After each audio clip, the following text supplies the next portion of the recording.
thanks to Noom for supporting Mueller, She Wrote. Noom is designed for results. Meet your resolutions by signing up for your trial today at Noom, that's Noom.com/AG. What do you have to lose? Visit Noom.com/AG now to start your trial today.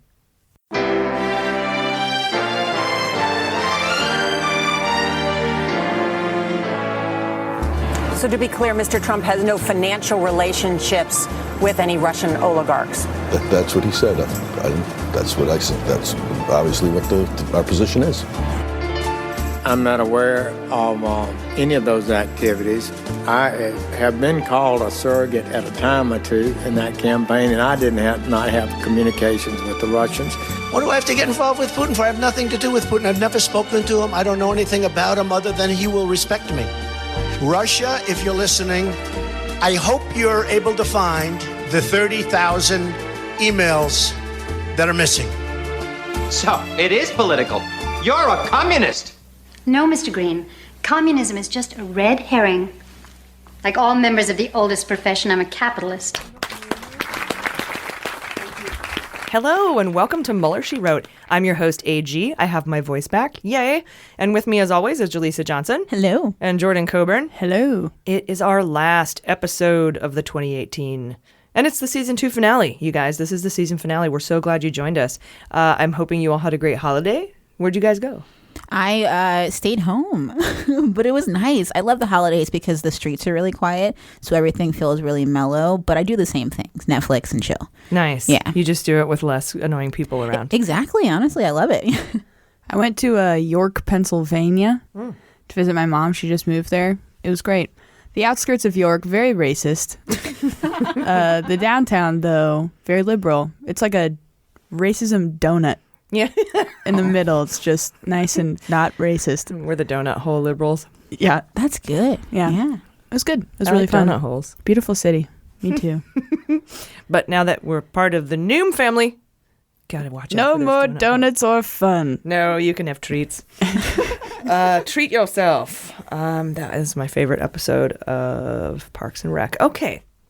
Now that we've advertised for a bunch of stuff for free that we're not getting paid for, we had York, Pennsylvania. We had our family had a big giant family Christmas Eve dinner in Phoenix, right? And so my mom's side of the family is small, right? There's only a handful of us. But well, I shouldn't say my dad's side is small. My mom's side, my mom has this sister, but my aunt, her husband has 10 brothers and sisters, and they're all in their 60s. So they all have kids, and their kids have kids. Wow. So there's like 50 people at this dinner, and they're all part of this family. And I'm sitting there with my cousin, who I grew up with, and she's telling me who everyone is. I'm like, okay. It's like the Devil Wears Prada scene with the binder. Yeah, and I'm all over here with like the 5 of us on our side of the family, and I'm all Doozy's Rule. Nice. That's our nickname for our family. Oh. Anyway, it gets awkward at funerals too, like when the families are like different like that. I've seen that live. It's really tense. And weddings. Have you seen the birdcage? That's so great. Anyway, we have a massive show this week. Jordan is going to be covering a Daily Beast interview with Rudy Giuliani. He's lubing the truth again. And Jaleesa, you're going to cover a New York Times report about Trump's feet. Gross. Oh, yeah. I'm going to cover the Mueller Madness Sweet 16 bracket of top stories of 2018 that I created. And we have a montage of all of our ghosts of guests past, including, you ready? Greg Proops, Seth Abramson, Renato Mariotti, Virginia Heffernan, Sarah Kendzior, Greg Olear, Scott Dworkin, Andrea Chalupa, David Priess, Jack Bryan, Elizabeth McLaughlin, Randall from Randall's Animals, Joyce Vance, and Mimi Rocah. And you can catch that montage at the end of the show, so stick around for that. That's awesome. What a great group of guests we've had. Just the best, yeah. Amazing people. And new friends. New friends. Yes, it was funny. I put that all out on Twitter, and someone's like, "Oh, way to name drop. Podcasts are name dropping," and I'm like, "Name dropping? I'm telling you who's on our show." Yeah. Also, you got to label people, and if they're down, yeah, so everyone can know what celebrities are down. You know. Yeah. Down for the cause. Yeah. I can see if they weren't on the show how it would be name dropping, but they're all on it. It's an amazing lineup. Yeah, I didn't quite say that though. I said if you were to put out a podcast that had all these people on it, what would you call it? So maybe they didn't realize that all those people were going to be on our show. Oh, I see. They thought you were just like saying names for the heck of it, like hypothetically. Right. Yeah. Like on late night shows, they're like, and tonight we have some guy. Yeah. I don't know. Stop name dropping, Fallon. That's great. I'm going to do that this week next time I have a comedy show. Somebody else is next. Mm-hmm. You probably saw him somewhere. Yeah. Have fun. Sorry, guy with new book. I'm humble. Guy with new book. I'm humble. I'm not going to name drop. Anyway, we got a ton of new patrons this week, so thank you for that. Welcome. We're only about 150 more away from being able to record a second episode each week, which will come out as a bonus episode for our patrons. So if you want access to that second episode every week, head to patreon.com/MullerSheWrote, and for just a few dollars, you can unlock all of the premium content. It's super worth it. You get access to our new second episode, but ad-free main episodes, all our past bonus and book club episodes, as well as future minisodes, unedited interviews, our newsletter with my research notes, access to our closed Facebook group in the Fantasy Indictment League, and all kinds of thank you gifts. That's patreon.com/MullerSheWrote. I think we may just go ahead and start the second episode in the new year. Oh, yeah. We're close enough. Sounds good. I think we can do it. I think we can manage it. Just finagle little budget numbers and make it real. But seriously, we only have like 150 left to go. We got a ton this month, and that's super cool. Yeah, it's amazing. Thank you all for your support. We really appreciate it. Thanks for supporting women in podcasting. Thank you. We do have some corrections from last week. First of all, the creatures that run Gringotts Bank in Harry Potter are goblins. And the head goblin's name is Griphook. Thank you for that. We here at Muller, She Wrote hit the hard topics. And so I wanted to make sure you guys knew that we knew they were goblins. I didn't. Not elves. Yeah, I didn't think much about it, but some people are hardcore Harry Potter fans, and they know their differences in races. So I've seen them all. I read the books, but goblins. Does that make us racist for getting the name wrong? Like, is it like calling a Latino person, like, I don't know, Filipino or something? I don't know if it's are goblins a race? A species, maybe? Specious. I don't know the fantastical categories sociologically. No, how me those neither. break down. Yeah. It'd be a cool college course. They could be disenfranchised, but they run the banks, so I feel like wait a minute. I feel like they're the Republicans of the wizarding world. I gotta look into this. Yeah. Yeah. Do a whole breakdown of the socio-political and economic breakdown of the creatures in Harry Potter. It's another podcast. I mean, if they wanted to paint them more favorably, maybe they would have made them elves. Yeah, right. We all love elves, Dobby. Elves are cute as fuck. Yeah, the house elves. Yeah. Goblins are just like, ah. Yeah, They are. Mm-hmm. yeah, not attractive. That's okay. Don't body shame the goblins. Sorry, you're right. And now and I just made fun of bodies. You know what? We're already in a hole. It's all good. Merry Christmas. We here at Muller, She Wrote love to talk about the issues, and that's why we bring up goblins. I also wanted to clarify another correction. Mark Milley, who I thought Trump would appoint as acting SecDef, Secretary of Defense, he's the current Chief of Staff of the Army, not the Deputy Secretary of Defense. So thank you for that correction. It wasn't a mistake so much as I don't care. No, I do. I do care. It's the little things. Yeah. Chief of Staff of the Army is a big deal. Show some respect. I know, right? Respect with a K. We have a lot of news to get to today, so let's kick it off with just the facts. Sunday night last week, Chief Justice John Roberts Jr. stayed the contempt order in the secret subpoena battle that's being waged against Bob Mueller, or at least his team. At least we think it is. We've got really good evidence that it's Mueller. This is the first instance of SCOTUS weighing in on a legal proceeding related to the Mueller investigation into Russian collusion. First time. SCOTUS, Supreme Court of the United States.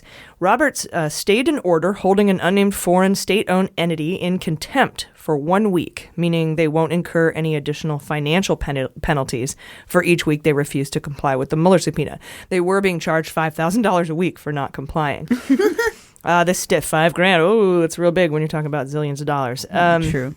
The stay gives SCOTUS 1 week to decide if it's going to intervene or if it's going to leave it to the lower courts. And if it decides to leave it to the lower courts, Mueller wins. They're going to discuss it, and we should know soon. Last week, the D.C. Circuit Court ruled in favor of Mueller, saying that the foreign state-owned company would have to comply with the Mueller subpoena, which led the entity to ask the SCOTUS to step in. Mueller's response, which was due Friday and handed in Friday, was filed under seal, so no new updates have emerged. But you can place your bets in our Fantasy Indictment League in the Friends of Justice group. On Facebook, I still got VTB. Oh, yeah. As who it is. That makes a lot of sense. Somebody asked me if it was the United States Postal Service, if it could be the post office. And I was like, I don't think they're a state-owned company. I think they're a federal agency. In fact, I'm sure of it. Yeah. In fact, sure of it. I'm sure of it. The Supreme Court is like the dad of our country. If mom says no, you just like, Dad. Yeah. And you ask them. And he kicks it back. you help? Go ask your mom. The lower courts. Yeah, the DC circuit courts or the mom. Yeah. Well, let's make SCOTUS the mom. Yeah. I mean, they're all important. RBG is on it, so Yeah. best mom. Best mom. Oh, yeah. Hope she's doing all right. I hear she's back on the bench doing anything. Kicking. Kicking it live. Then on to Monday with a Trump tweet ousting Mattis 2 months before he was expected to depart. We all know from last week that moderate dog Mattis quit as Secretary of Defense and told everyone in his scathing resignation letter about how dumb Trump is. He said that he'd be leaving at the end of February. Well, Mr. Idiot Pants tweeted that he'd named Shanahan the new acting Secretary of Defense starting January 1st, effectively telling Mattis he didn't have to stick around, thereby making Mattis eligible for unemployment insurance, which I think he should file for. Oh, yeah. Wouldn't that be fun? Why not? Tuesday was Christmas, and it was pretty quiet, except for the horrific story of an 8-year-old Guatemalan boy that died in Border Patrol custody. This is his second child dead as a result of Trump's zero-tolerance policy for people seeking asylum in the United States. And, it's just, he apparently had symptoms of a cold. He had a fever. They cleared him, and then apparently he got worse and deteriorated and then passed away late Christmas Eve. They said he tested positive for influenza, right? I think so, yeah. Something that we should be able to treat pretty easily, right? Yeah, I heard he went and got penicillin or amoxicillin. I think penicillin, though. And then, like you said, he was released, and then his condition worsened really fast. Wow. Yeah. I mean, again, children shouldn't be in custody, so there's that. But also, I feel like at least these undocumented kids shouldn't, because there are some kids out there that are murderers, but not in this case. So I feel like, it's that issue of they shouldn't be in custody, period. And then also, were they not checking them thoroughly enough, or was it like an issue of overpopulation? Well, they found that he had a fever, and they gave him medicine, so they knew about it. Right. It's probably, I know for a fact from reports from within the agency that they're very understaffed. And now, with the government shutdown, a lot of them aren't getting paid or on furlough. So I can't imagine things getting better. And the only good argument, not even to say good argument, but feasible argument, is that people die, right? And so sometimes they're in a spot like that when it happens. And my counter argument to that is that child, if they're sick, they should be at home with their family. They shouldn't be in a cage on a bus, detained in a super scary situation. I can't imagine how scary that is. I used to play hide and seek when I was a kid in my super privileged world, and I would get scared shitless. So I can't even imagine what it's like to be in that environment. Right. And how sanitary could it be? Like, I feel like at this point they don't seem concerned about keeping up with these things. So it's not the fault of the migrants if they're in this condition that is not good for when you're sick. It just makes things worse, I would imagine. Especially when Trump is like, they're bringing leprosy and AIDS and whatever, and yet there are actually children with common colds and influenza that are dying on their watch. And so it's, get your priorities straight. Yeah, and stress and trauma really weakens the immune system. And the nervous system. And it makes getting better harder. Right. And you would think, too, if he were not in that situation, he could have been admitted to a hospital and actually been in a hospital bed getting fluids consistently. Well, the argument then would be, our taxpayer dollars have to pay for that. Right. Of course, that's what the argument would be. Yeah. How sad. Goblins. Yeah. And he keeps blaming the parents, I hear, right? Like, the idea is that he says, like, don't make the trip. It's not worth it. Your kids can die. Jason Chaffetz has said that, and Trump and the administration, Kellyanne. Sarah Sanders, they'd be like, well, you shouldn't take your child on that journey. And I'm like, go live in Guatemala for 10 minutes and tell me what you think is safer. Exactly. Yeah, and their ancestors. I mean, it's such a fundamental hypocrisy. I'm like, you think it's not worth it to take the trip if you're in that position of desperation? How many of our ancestors, when I say our white European ancestors, died on boats coming over from Europe. Right. But it was worth the trip, right? Mm-hmm. And no one ever was like, see, you shouldn't have made the trip. Exactly. Asshole. Yeah. Well, they did a couple times with Italian immigrants and Irish immigrants, but not to the degree. Yeah. Mm-hmm. Well, that people that's always been the fascist or autocratic argument, is that immigrants will ruin your country. It's ridiculous. And it works, so they keep using it. Mm-hmm. Yep. I thought you were going to say something. I forgot exactly who it was, but someone said, it was King, I think, said that it was like, he's like, only 2 kids have died. Just some awful quote. Oh, yeah. Steve King. Mm-hmm.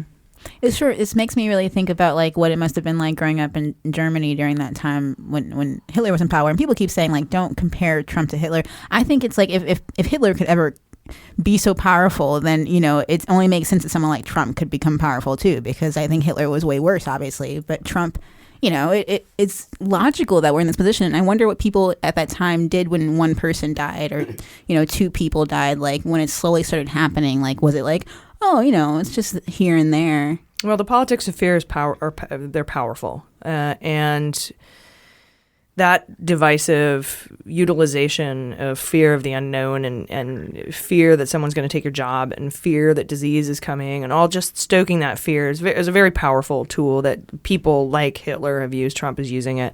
Right-wing governments emerging in the EU are using it. Yanukovych used it in Ukraine. It's just a really common thing. And it's sad that they can't win support with ideas. Mm-hmm. They have to do it with fear. Right. Anyway, Wednesday, the New York Times did a piece about Trump's Vietnam bone spurs podiatrist. And Jaleesa, you have that for us later in the show. Yeah. You got the foot story. I do. The foot doctor. You have to do it in like a sexy voice. The foot doctor is here. It's impossible to make that sexy. Yeah. It's funny if he were like a witch doctor, because they're like the witch hunt theme, That just keeping with brand. Voodoo bone spurs. That is my new band.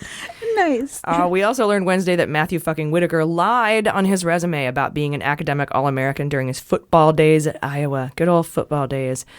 It's like he's like Al Bundy in that way, like that he'll never be as good as he was when he was playing football. And he wasn't even an academic All-American because he lied. Not only did he lie on his resume about this, but he put this lie in government documents. And this is according not to the media, but to the organization that awards the honor. Okay. Apparently Whitaker was a tight end for Iowa. I'm sorry. It's okay. From 1990 to 1992, and he claimed to be an academic All-American in his biography on the website of the law firm he worked for, and on his resume he submitted in 2014 to the CEO of that patent marketing firm where he touted a toilet for dudes with big dicks. No bigs. But in 2010, when he applied for an Iowa judgeship, he included that lie in his paperwork, in his government paperwork, not just a resume. When you apply to be a government employee, you turn a resume in, but then you also have to fill out paperwork. Mm-hmm. And he put that lie in there as well, telling everyone he was an academic All-American when he left his post as U.S. Attorney in Iowa. So it turns out his name does not appear on the list of academic All-Americans on the website of that organization that awards the honor. Apparently it was confirmed by the University of Iowa. Somebody called him up, and they're like, no, we never gave him that. He was actually awarded a lower level honor, all district. Yeah, like the second to the All-American. Yeah, it's almost like in Iowa. He thought that little lie would give him so much edge. I'm sorry, Iowans. Yeah, no shame to them. I think it's really all Whitaker here. It's all on him. It's just a dildo. He could have chosen something a little more interesting. If you're going to lie on your resume, for one, don't eventually become AG because or not this AG, you know what I mean? Yeah, Attorney General. Yeah. I just feel like he's just acting. I'm actually AG. You're the real AG. Oh, there's a hip hop title there. The real AG. Yeah. Please stand up. No. Yeah, man. I know people that lie. I've told McDonald's a lie or two. I think it's McDonald's. Okay. Yeah, I think it's so humanizing. At the same time, it's like this is the kind of people that Trump wants in the White House, or at least close by. Actually, they shouldn't even be involved for the, in the Justice Department. It's sad. Probably actually, he was like, oh, he lied. Great. I'll take him. Yeah. Then Wednesday, we learned that Trump visited the troops in Iraq. At first, I tweeted, oh, look, he did something right. And I was being tongue-in-cheek, but I got a lot of backlash on Twitter from folks saying, he'll fuck it up, shut up, he's not right, come on, think about it. Turns out he fucked it up. Not only did he pass out MAGA hats and Trump flags and shit to the troops, which is against the Uniform Code of Military Justice Section 4.1.1.1, by the way. It's also against the rules for any member of the military to openly support a political candidate. But he also lied to the troops, right to their face, saying they haven't had a raise in years, decades, and he was going to give them a 10% raise because he's so awesome. And that is just a complete lie. Our military has gotten a raise every year since forever, except in 1983. And a 10% raise? No. Last year they got 2.6, like all federal government employees did. It's called a cost of living adjustment, raise, basically inflation. Mm-hmm. And the year before that, it was 2.8%. So those are the two Trump years, 2.8 and 2.6. I'm sure Trump supporters will bend over sideways to justify Trump lying to their faces, though. I can't, I'll sit and I'll try to think of how I would defend that. I have an idea. Maybe they'll just be like, oh, he's human. They'll pull that one, because it's like appealing to how people make mistakes and it's okay. What's the big deal? 2%, 10%. What's the difference? But I feel like there should be a difference. 8%. He sounds like he's running for high school student body president. Right. Yeah, I'm going to 10% raise and cookies in every breakfast. No more class. I ban homework forever. You can count on me for a hot tub in the cafeteria. Yeah. Whatever. A gilded hot tub. With the goblins. Whites only. You'll make it dirty. Sorry. It becomes British. I had to quote Flight of the Conchords there. Yes. That was their racism, not mine. Please send them the emails. Then Thursday, Julie, same. It's all just Flight of the Conchords. You guys hear me? Then Thursday, Giuliani continued his Lube the Truth tour. And Jordan will have that for us in Hot Notes. If you're not familiar with the phrase Lube the Truth, we explained it in last week's episode. Check it out. I thought you thought I was going to tell you.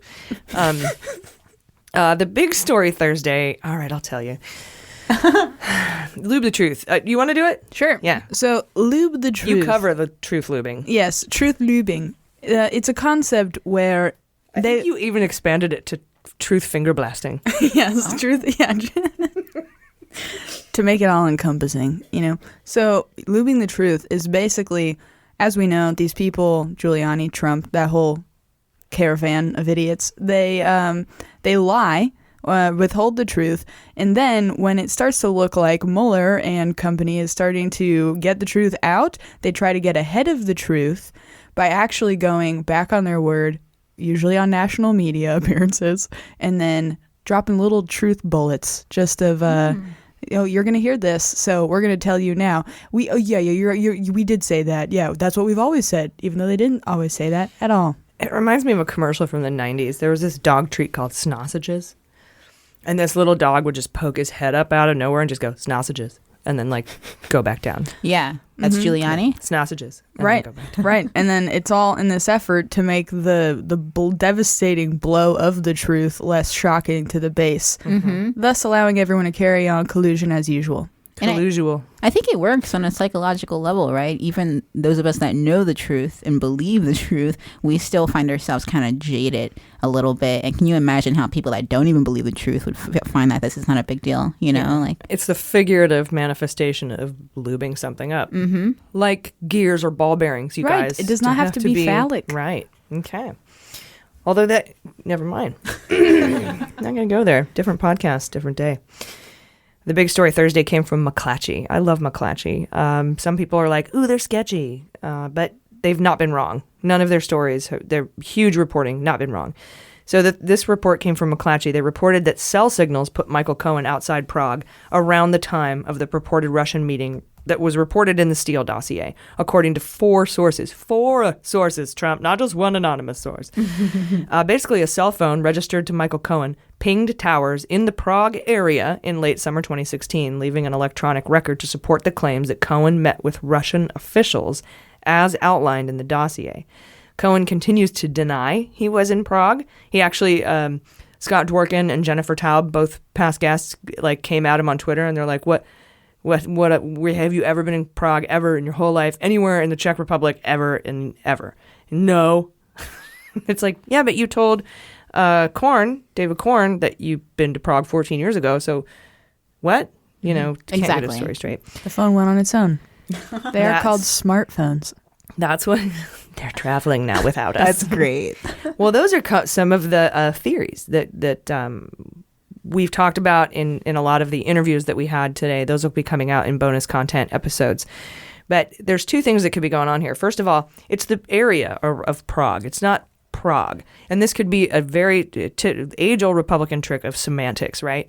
Where he wasn't in Prague, but he was in Prague Minor, right? And he's like, wasn't in Prague. Nope, wasn't me.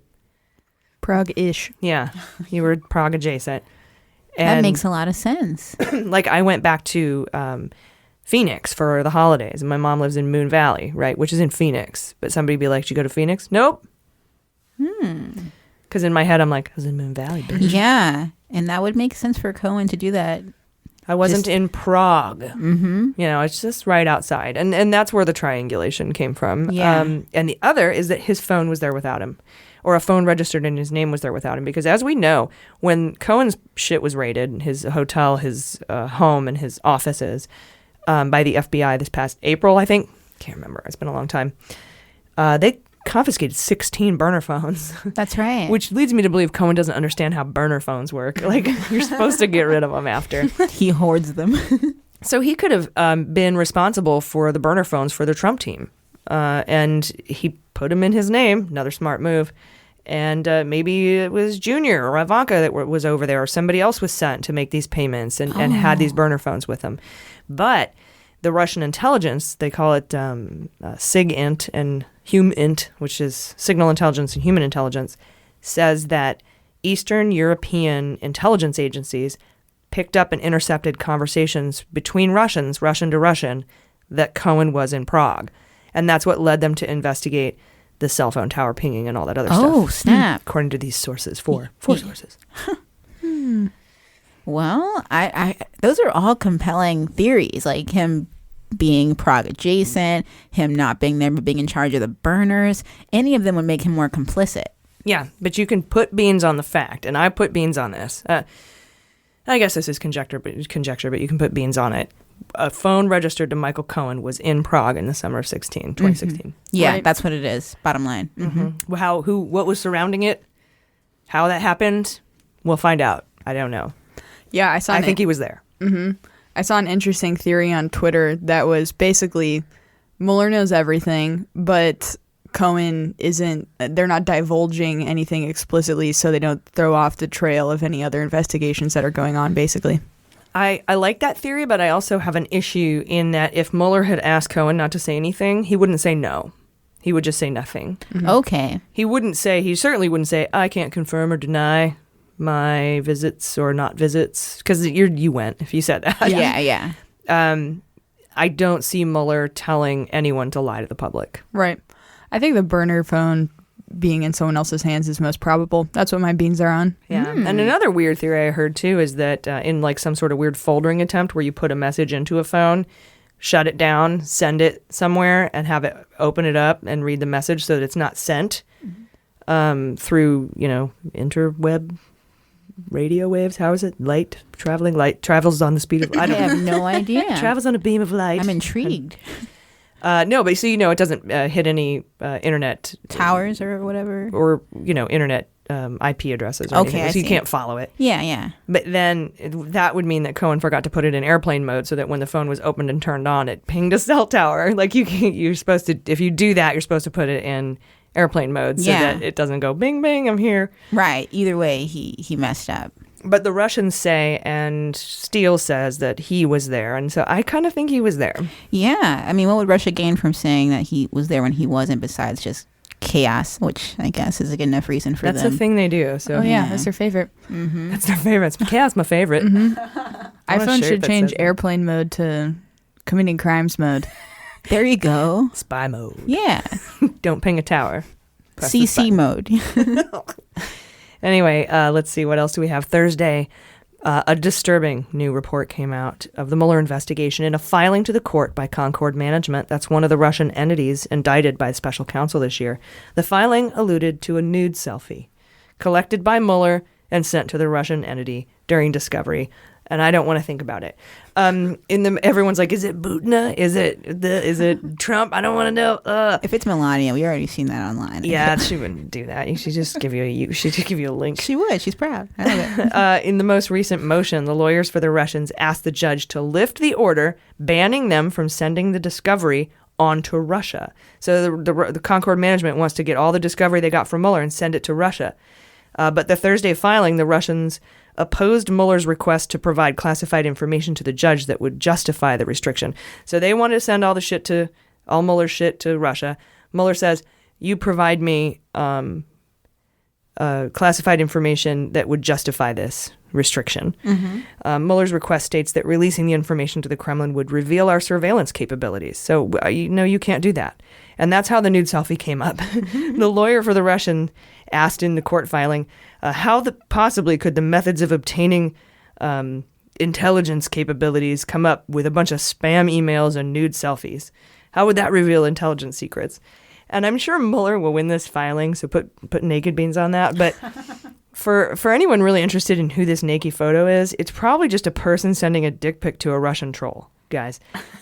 There has to be a joke in there somewhere, but because these Russian trolls, they have accounts on social media, right? Mm-hmm. And I'm sure that there are women or men who I get dick pics on the daily. And so there have to be, if there's a female Russian, with a pretty female Russian photo or a dog picture, which they use, and she's posting stuff about Trump, there's got to be some Trump a-hole sending her dick pics, you know? There's got to be some guy in York, Pennsylvania, for example. Right. Sorry, I'm kidding. No, it's okay. Sending dick pics to these, they don't know they're Russians. Yeah. Right. Butina? It's like finding a hay in a haystack. I like that, yeah. I found a needle when all there was a needle sitting in front of me. A needle in a stack of one needles. It's very difficult. But yeah, that's probably all it is, guys. It's probably just some, and it could be an American, might not be. It's just somebody who was communicating online with a Russian troll. We do it all day. We do it all the time. And they're like, oh, I'm sending him a dick pic or sending him a naked picture of my boobies or something. Mm-hmm. And that's what happened. Oh, or another Republican that might be caught up in some, situation. It could be a Democrat, but all the Democratic stuff was released. That was hacked. Mm-hmm. So I wonder if maybe there's a Republican. No Democrat's going to send a Russian troll a naked selfie. Oh, no. Does it have to be sent to a Russian troll or does it have It's from all the stuff gathered from the Russian troll farm. Oh. All the documents gathered from the Russian trolls. Unless they hacked a Republican that was sending nude selfies to someone. It's just so much more like a congressman style. That could be if it's hackers, but these are trolls. These are people who sit at the Internet Research Agency and have fake accounts, and they're just interacting with people. Interacting on social media. They're not as keen or, like Guccifer type of, and they're acting like no one's ever sent a nude selfie to somebody they talk to on social media. There's probably a whole grip of fucking... Grip. A grip hook. I know. Hey, 2012 wants its word back. Yeah. It could be like a closeted gay Republican Christian congressman. Maybe. Could be Pence. Sending it to a small boy Russian avatar. Could be Pence. I like your style. Check out my wiener. Yeah. And I wasn't thinking mother would grip be angry. as an old word. I forgot that it's an old word. I was thinking just as in dick pic. But I think that's worse, actually. Yeah, you're actually probably too young to remember grip. Oh, gosh. Anyway, dick pics, Russian trolls. We'll keep you posted. Can I pour wine? Yeah, go for it. Okay. Pour some wine. Oh, that was very kind of you to ask, though. You didn't want to get the sound in there. I think it adds to the ambiance. It does. Thank you. Also, Thursday, the idea of killing congressional salaries during a government shutdown was floated on social media. Basically, there were people saying, if we have a government shutdown, Congress shouldn't get their paychecks. Mm-hmm. And I think... I'm against this. I've asked it. I've put it out there.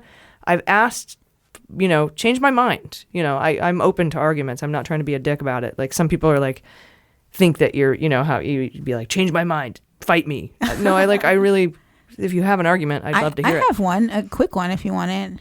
Yeah. Well, let me give you my theory first. For sure. Which is with all things, my mind like I said, it can be changed with legitimate discourse. But personally, I believe that taking away congressional salaries would disproportionately hurt Democrats. And here's why.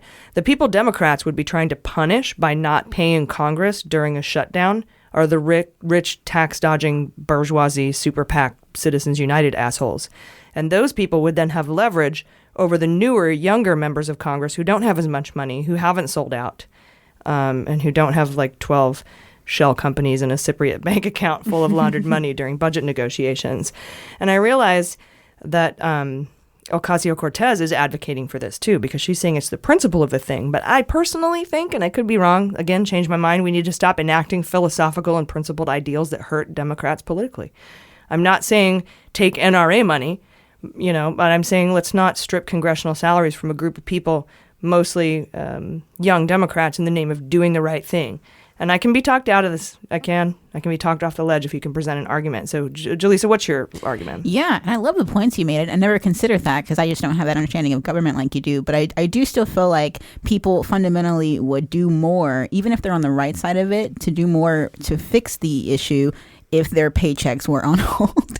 I think it's more of like a basic survival thing. Yeah, they would. But the problem is that the people who don't care if they lose the money are usually Republicans. Yeah, and really rich, and they have all this money from other places. And that disproportionately affects, negatively disenfranchises younger Democratic Congress people. Right. And what could the Republicans do with this money too? Because that's where money in politics is important to to I guess fix, right? Like the idea is that they shouldn't be allowed to use that extra money in any way that's effective towards the policy, but that's a whole different issue, I guess, right? The idea of having so much money as a rich Republican or even a rich Democrat and then using that to influence politics, like that's an issue in itself, right? Well, they aren't using the money they have to influence politics. What they're doing is they're saying, you can take away my congressional salary. I don't care because I'm a zillionaire. That makes sense. You can have my $174,000 a year, $3,300 a paycheck after taxes. I DGAF. Okay. And that way, the Democrats who do care, because,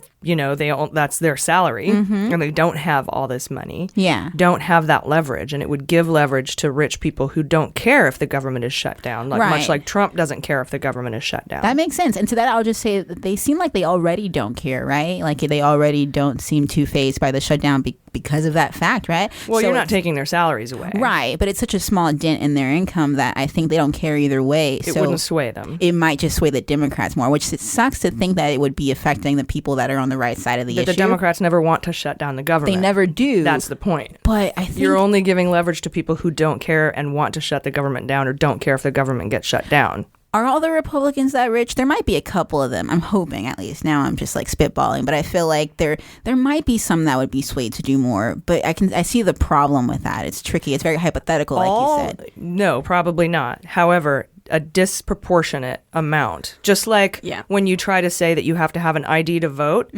there are black people with IDs. Right. But a disproportional amount of Democrats do lose when that happens. It's effective. You're right. So it's not like of course not all, but enough, more than enough, probably. Yeah, and more tipped toward one side that makes it unfair. Yeah, institutionally, the requirement to be in Congress in the beginning was to be a white landowning man. So I think that's definitely still continued to pervade. It's tough. Yeah, I'm pretty on the fence about that. It's interesting thinking essential government employees are required to work still, that are essential to the functioning or dysfunctioning of the government in this case. So on principle, I can see 100% the argument that, especially since people are seeing that it's Congress's fault for the reason that this is being held up, because they could just concede to border funding. And, obviously it's much more complicated than that. I get why people would call for that. You said Ocasio-Cortez is against or is for not getting paid? Yeah, she wants to take away salaries. Right. Yeah, I mean, I think the Democrats strategically... Because of the principle. Right, the principle, exactly. But PR-wise... I feel it's a little doormatty. Right. How so? Because I feel like she's the most affected, right? She's already kind of poor going in. Like, she's a good example of someone who you think would be affected but doesn't mind, right? What do you mean by doormatty, I guess, is what I'm asking. The Democrats are saying, I'm going to make this high philosophical thing for you. It's going to disproportionately affect Democrats and the American people negatively, but I'm going to do it for good and right reasons when you don't have to. And that is a problem I've had with Democrats for a while now. Yeah. The not having to is a good point. I feel like, well, then why are we at this position? Is it Trump? Is it the Republican, body of Congress? Like, I feel like who's responsible then? Like, for this shutdown? Right. Yeah. Yeah. Well, Trump's responsible for this shutdown. So 1,000%. So he's the problem, and we shouldn't freeze Congress's paychecks. We should get rid of Trump. Is what you're getting at ultimately. Like, the problem. No, I'm just saying I don't think you should freeze Congress's paychecks because there are people who work in Congress who need those paychecks, and those people are the ones who don't want to shut down the government. Right. Yeah, I get to why that's. Again, I have no official stance. Normally, I love having unsubstantiated opinions. Yeah, no, it's okay to be on the fence. But like I said, I could be wrong. I can be talked out of this by anyone on I'm Twitter. just curious what the solution would be then too. And I'm sorry, Jordan, I interrupted you. That's okay. You can go ahead and finish your thought. Too. I mean, I think on the principle of it, Democrats do typically tend to appeal to a higher moral standard in the hopes that that's going to pay off exactly.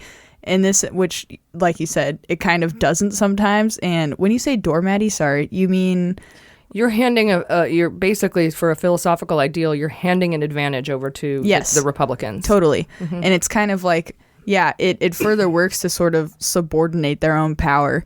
But I don't know if people, PR-wise, are smart enough to look at that and see that dynamic. Instead, I think they would more be drawn to the moral appeal, sort of. Democrats, at least, right? Yeah. Yeah, the people that are against the funding for the border wall. And because then, moral appeal is something that citizens also, have going on in their own brain too. So I'm sure there's a lot of government employees that are also like, I'm down to not take pay so that they can keep this at a stalemate until, hopefully this does not come to a head in the way that Trump wants it to. Here's another example. To sit out on voting because the candidate that has been elected in the primary to represent your party doesn't agree with you 100% on all of the issues. And so you're going to sit out and not vote and because that's your moral high ground. And meanwhile, Trump gets elected, children die, people die in Syria, gay people don't get their rights. It's like you make a valid point. The money does make a difference when it's frozen like that. The ultimate solution is to get fucking money out of politics. That's the ultimate, and put some term limits in Congress. Those are the two ultimate solutions. That's a way far-fetched idea. Let's not take away government salary until we have a system where everything would still be fair if that were taken away during a shutdown. Yeah. Government shutdown should totally stop happening. I used to think that it was supposed to happen because it happened so frequently as I kind of grew up, but then I realized it doesn't have to happen. Like you were saying, this never has to happen. It's a very new trend over the last decade. Yeah. I feel like we're so young now that like just growing up is like 5 years ago. Yeah. Well, I mean, it's a total bluffing tactic that people have just taken to the line over and over again. And Trump came in at the worst goddamn time because this was happening in the Obama era. So now he gets to just come in and do that and see it through. Yeah, and he doesn't understand what it's like to live paycheck to paycheck. Absolutely not. Or to be in that kind of situation. In fact, he put out a thing that says, hey, here's a letter to give to creditors if you can't pay your bills, just talk to your personal lawyer. Oh, my goodness. And everyone's like, fuck my off. Personal lawyer? My public lawyer. We don't have that. Can I borrow Cohen? Like, what exactly. personal lawyer are you talking about? And he just is no concept of it. So he's like, shut it down. I don't care. And then he actually came out and said, these are mostly Democrats affected anyway. Yeah. And at that point, he's not even talking to us anymore. I think he's just like talking to his own people. And I get it. Like he doesn't care. Like you said, he's so disconnected from reality. He doesn't even care to be connected. It could even be nefarious, like a killing two birds with one stone thing where he gets to screw over Democrats and blue collar people by doing this. And yeah, that's a very good point. I bet he loves that. I think he lives for it. Anyway, thank you for letting me get that opinion out there. And again, like I said, I've formulated this in my head and I could be wrong. I just don't feel like handing an advantage to Republicans for a philosophical high ground is worth it at this point, at this juncture. Maybe when we've got a Democratic Senate and a Democratic president, then do some philosophical shit. Yeah. But not right now. Finally, Thursday, Bloomberg reported that by naming Whitaker acting attorney general, Trump's ban on bump stocks is null and void. Recently, this is an assertion, by the way, it's not the truth. Recently, the Trump administration moved to ban bump stocks. That's a thing you put on your gun to make it fire more rapidly.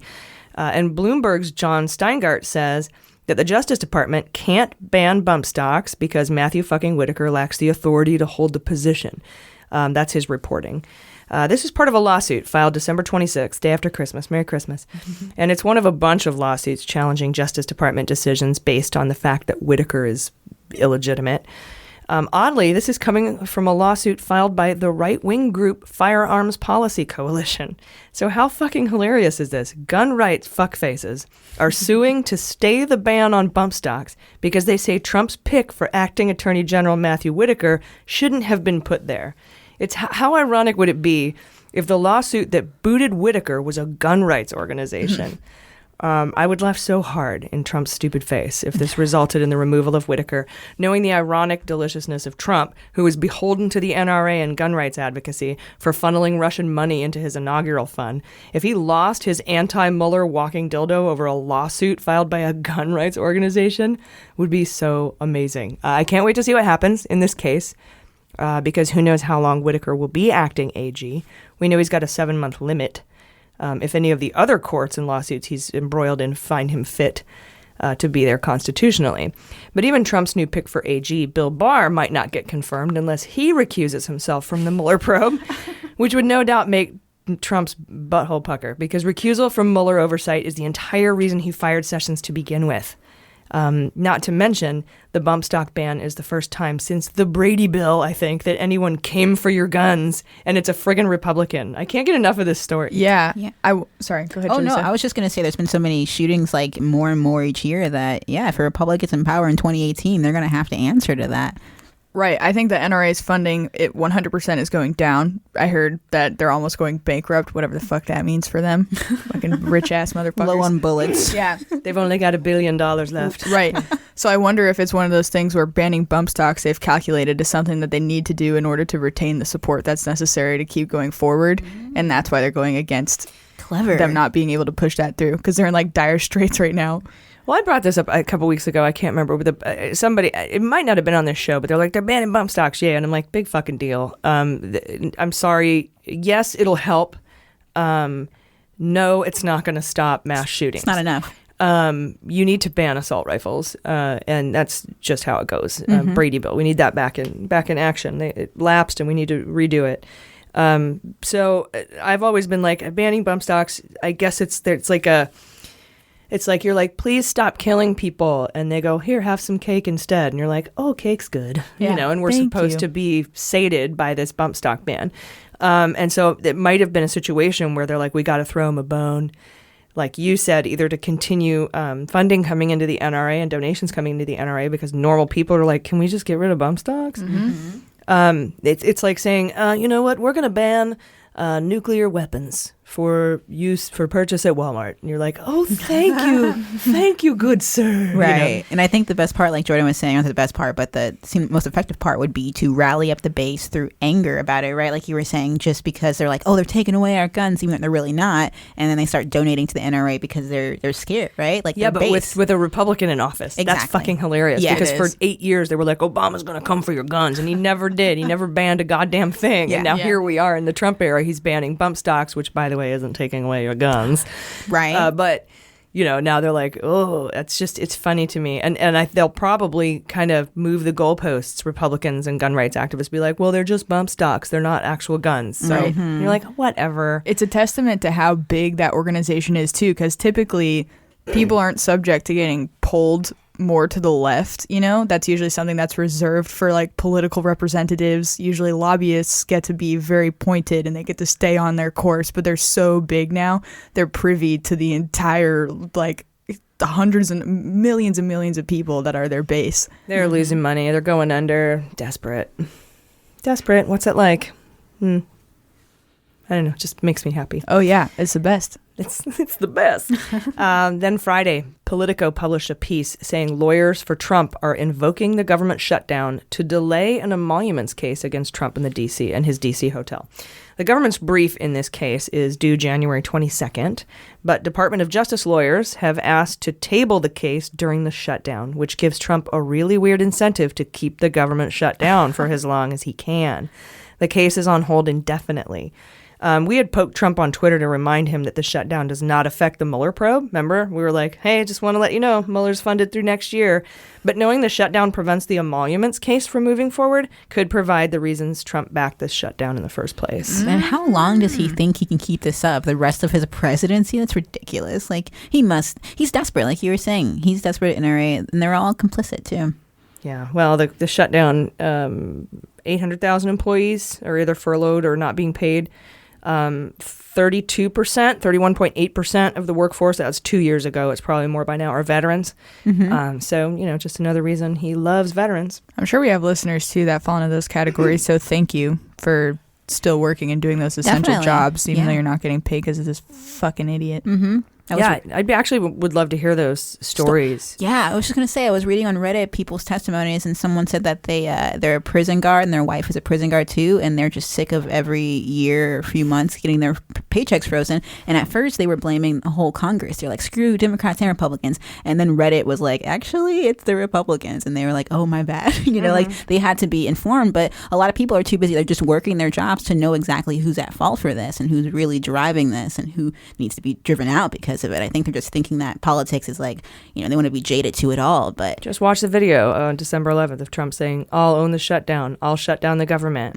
I'm so glad they got that on camera. Chuck Grassley was like, oh, did you just fucking say that? It's so important. Sweet. And I didn't even know how important it was at the time. I was like, it's just Trump being loud and obnoxious. But I see now that they needed that to be public because it's a big deal. Yeah, and to add insult to injury, Trump signed an executive order this week freezing raises. Remember that cost of living raise that I talked about? 2.6% last year, 2.8% the year before that? Right. 0% this year. January 1st, none of us get raises. What? So to add insult to injury, January 11th, they will stop getting paychecks if they're furloughed or working for no pay, and they don't get their raise January 1st. What was his justification for that? We can't afford it. Oh, my goodness. $1 trillion deficit because of the tax cuts for corporations and the rich. But we can't afford a 2.6, 2.5, 2.8% pay raise for federal employees, which they usually get every year. Yeah. Now, Obama froze the pay raises for a while when he took over as president because the economy was in such a shit show. He had to get revenue into the coffers. He couldn't afford anything, basically. He was trying to find money anywhere. So we were actually broke then, you're saying? And the government employees were like, it's a recession, man. It's cool. We're just happy to have a job. We're happy to basically give that 2% back to the country right now so that we can survive this recession, the Great Recession. We're in a boom right now. Trump touts the economy all the time is super great. The tax cuts they gave to themselves, I'm so pissed off right now. It's really coming home to roost. It's like they thought it would pay for itself by now, right? That was the argument that that they had in Paul Ryan's office. Dude, let's go to the Capitol now. What are we talking? I'm so mad. So he shut down the government. He's not paying 800,000 people, sending them home or making them work for free, and he's taking their raise away on January 1st. Signed that executive order. This was a decision he actually made last August, and we reported on it, but he signed the executive order this week. Sounds like how he runs his companies, probably. Yeah. Seriously, we're going bankrupt because of him, and we don't need to. And then finally, on Friday, Trey Gowdy and Bad Lot officially closed the investigations into the Mueller investigation and the Hillary email investigation. Closed officially. Just so you're aware, the Republicans investigated Hillary for the low price of $100 million over the last 4 years in Benghazi and email probes. And they netted 0 indictments, 0 felony charges, 0 asset forfeiture, and 0 convictions. Wow. The Mueller probe has made money when you factor in the asset forfeiture, a net of at least $15 million. And that's not if you don't count Malaysia. We've got a $250 million yacht. If you count that. And he has 38 indictments with 200 felony charges. And I bet Republicans are tired of all that winning. Oh, my God. So you guys, cheers. The Hillary email investigation is officially closed. Yeah. Ding, ding. You guys, we'll be right back. Hey, Mueller junkies. I have heard that insanity is doing the same thing over and over again and expecting different results. So this year, for my New Year's resolution, I didn't want to just lose weight. I actually wanted to change my lifestyle. Do you know what I mean? I didn't want to just do a thing, because I've done this a million times. It's easy to just lose weight, right? But it always comes back. Right, keeping it off. Yeah, so I'm trying something new. You guys should try it too. It's Noom. It's like a fitness coach, a food tracker, a step counter, and a nutritionist all in the palm of your hand just from the app. It's not a diet.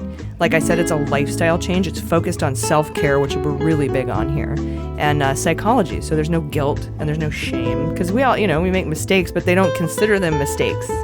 Absolutely. They give you even little pro tips sometimes, day by day. They have these cool little exercises, and you read articles that are really helpful, and they really go into the psychology of making a sustainable change, and they help you think of what your ultimate goal is, something that's not just, I want to lose weight. It's why do you want to be healthier? Mm-hmm. And so you have like a super big goal and then like mini goals to get there, and they teach you how to set realistic goals so that you don't keep letting yourself down, basically. I don't know, it's just really wonderful. I've been using it for about 2 weeks, and the interface is super friendly.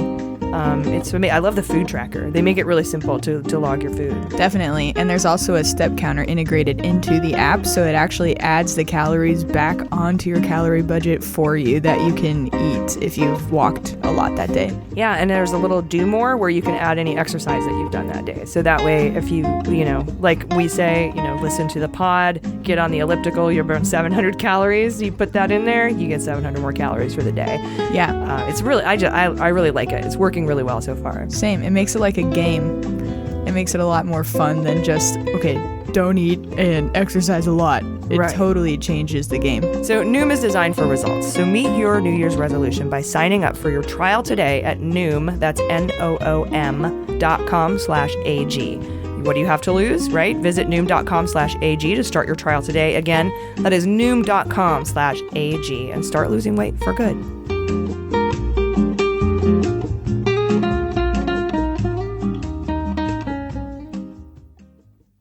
All right, welcome back. Hot notes. Yay, hot notes. Today, Jordan is going to give us the latest on Rudy Giuliani and his Lube the Truth tour. But first, Jaleesa, you have some news. What did the New York Times uncover regarding Trump's feet? Oh, yes. I love that. Very dramatic. On Wednesday. In a world. Yeah. The foot porn nobody wants to buy. Oh, God. Exactly. Oh, no. So on Wednesday. No. Whenever you're ready. I'm sorry, it's Trump. No, it's hilarious. Whew. All right. On Wednesday, the New York Times published an article called "Did a Queens Podiatrist Help Donald Trump Avoid Vietnam?" And the short answer is most likely yes. But here's the article. So we've reported in previous episodes how after using up all of his 4 education deferments, Trump was conveniently diagnosed with bone spurs in his heels, thus providing him with a medical exemption from the military during the Vietnam War. And for 50 years, the details of this medical exemption have been very mysterious. Even Trump couldn't remember which foot it was on or which doctor he went to. But this week, we have a lead on a possible explanation, and it involves a foot doctor in Queens who rented his office from Trump's dad, Fred Trump, which hints at a possible quid pro quo. So the podiatrist was... I didn't know he rented his office from Fred Trump. Yeah. So he's a white guy. Well, that was a given. Okay. Did I say the name yet? Okay, wait. The podiatrist was Dr. Larry Bronstein. Definitely white. Oh, yeah. Who died more than 10 years ago. Bummer. Yeah. But his daughters... I feel bad. Yeah, no, it's okay. His daughters are carrying the legacy on of Trump's lies. Legacy. The footacy. I'm sorry. I'm so sorry. That was quick. Ooh, that's quick funny. with it. Yeah. So the daughters now say that their dad... Kicking callbacks. I love it. The daughters now say that their dad often told them the story of how he came to, quote, a young Mr. Trump's aid during the Vietnam War as a favor to his father. And one of the daughters, Dr. Jaleesa Bronstein, said that her father implied that Trump did not actually have a disqualifying foot ailment. Go figure. She also said that what her dad got in return for helping Did he put it in his calendar? Oh, that's a good question. We need to get these count. I bet Mueller after has Beach the count. Week, like when he hung out with Squee. Yeah, foot day. Does he have it in his calendar? Foot That's doctor what I want day. to know. Yeah. She also said that what her dad got in return for helping Donald Trump was access to Fred Trump. She said, quote, if there was anything wrong in the building, my dad would call and Trump would take care of it immediately. That was the small favor that he got. Wow. So he was actually a good landlord. Yeah, definitely. I mean, illegally. So yeah. You only had to help evade a draft for your son. Yeah, scratch my back. So the Bronstein family also suggested that there was some involvement by a second podiatrist named Dr. Manny Weinstein. But unfortunately, Weinstein died in 1995, and no paper evidence has been found to help corroborate the family's versions of events. However, the city directories show that Weinstein did live in 2 Brooklyn apartments owned by Fred Trump, and it also shows that he moved into the first apartment during the year Donald Trump received his medical exemption. And in a 2016 interview, Trump said that a doctor provided, quote, a very strong letter about the bone spurs in his heels, which was presented to the draft officials. However, in that same interview, Trump failed to mention any connection between his father and the doctors involved. And of course, the White House refused to make Trump available for a follow-up interview or respond to the written questions about his service record. Why send Trump written questions? What are you trying to get? So the interesting thing about the New York Times reporting on this is that they are the ones that seem to be slowly building this case about Fred Trump illegally using his wealth and privilege to assist his son. We've seen it with their article about how Fred illegally helped Trump with the casinos, now with the Vietnam War draft. And a lot of people are speculating on this, or have been for a while, but I just love how the New York Times is like coming really hard with the facts. They just, they seem to really have the whole picture. Foot facts. Foot facts, yeah. Hashtag. This week on Foot Facts. On Trump TV. So a fellow doctor named Alec Hochstein, these guys, are they all related, who worked with Dr. Bronstein. It's New York. You're right. Yeah. So this guy worked with Dr. Bronstein in the late 1990s, and he said that he, quote, or Bronstein, quote, spoke very highly of the Trumps because they were very open to negotiating with him and letting him stay in the space at a rent he was comfortable with. That's good. Yeah, I like doctors that negotiate. That's not terrifying at all. And then Trump's dad, like, obviously he's not like this kind-hearted, generous guy that's just like, yeah, man, whatever works for you. Do podiatrists have to take the Hippocratic Oath? That's funny. I don't know if they do. Probably, yes. I would imagine. They're doctors, right? I guess you got to go to medical school and then get a podiatry specialty, right? Yeah. Do you just like swear to protect the Maybe foot? he's like, he could swear to do no harm. Maybe he thought keeping him out of Vietnam is the best way. Oh, yeah, they're like, trust me, if my son goes, he's just going to use everyone like a human shield. It's like when my fat cat gets outside. He secretly saved the world. He's going to get his ass kicked. You can't defend yourself, buddy. Come on. You weigh 25 pounds. Stay inside. Oh, that's a good point. So just to wrap it all up. Come on, buddy. You weigh 239 pounds. Stay inside, buddy. You don't want to go over to Vietnam. Poor thing. So Lieutenant Bitch Tits. Bitch Tits. That's my cat's name, but it's we can call Trump endearing. that too. Yeah. Bronstein's daughter said that his role in Trump's military exemption was something their relatives and friends would always discuss because at first her father was proud that he had helped a famous guy, but later the lifelong Democrat and World War II vet grew tired of Donald Trump's reality TV nonsense. So also something interesting from this article is that Bronstein's daughter suggested that a possible explanation for Dr. Weinstein's involvement, the second doctor, and the exemption is that he had some connection to the draft itself. Like maybe he was one of the guys on the board that finalized the exemption. So that's what they're speculating. Just as there was a podiatrist on the draft board who decided who could not go. Exactly. Yeah. Huh. Yeah. Wow. I like that Trump's reality TV was the thing that really set that guy off. Not if the only he war was draft. alive for the presidency. Jesus.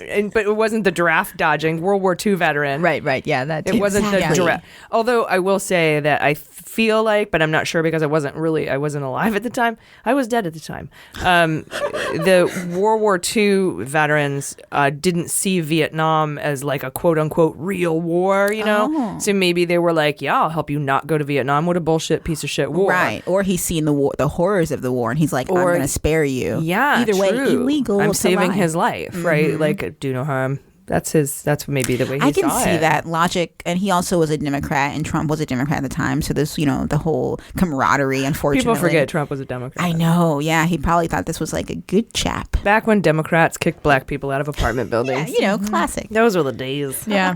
Classic Trump. Chameleon. Oh, yeah.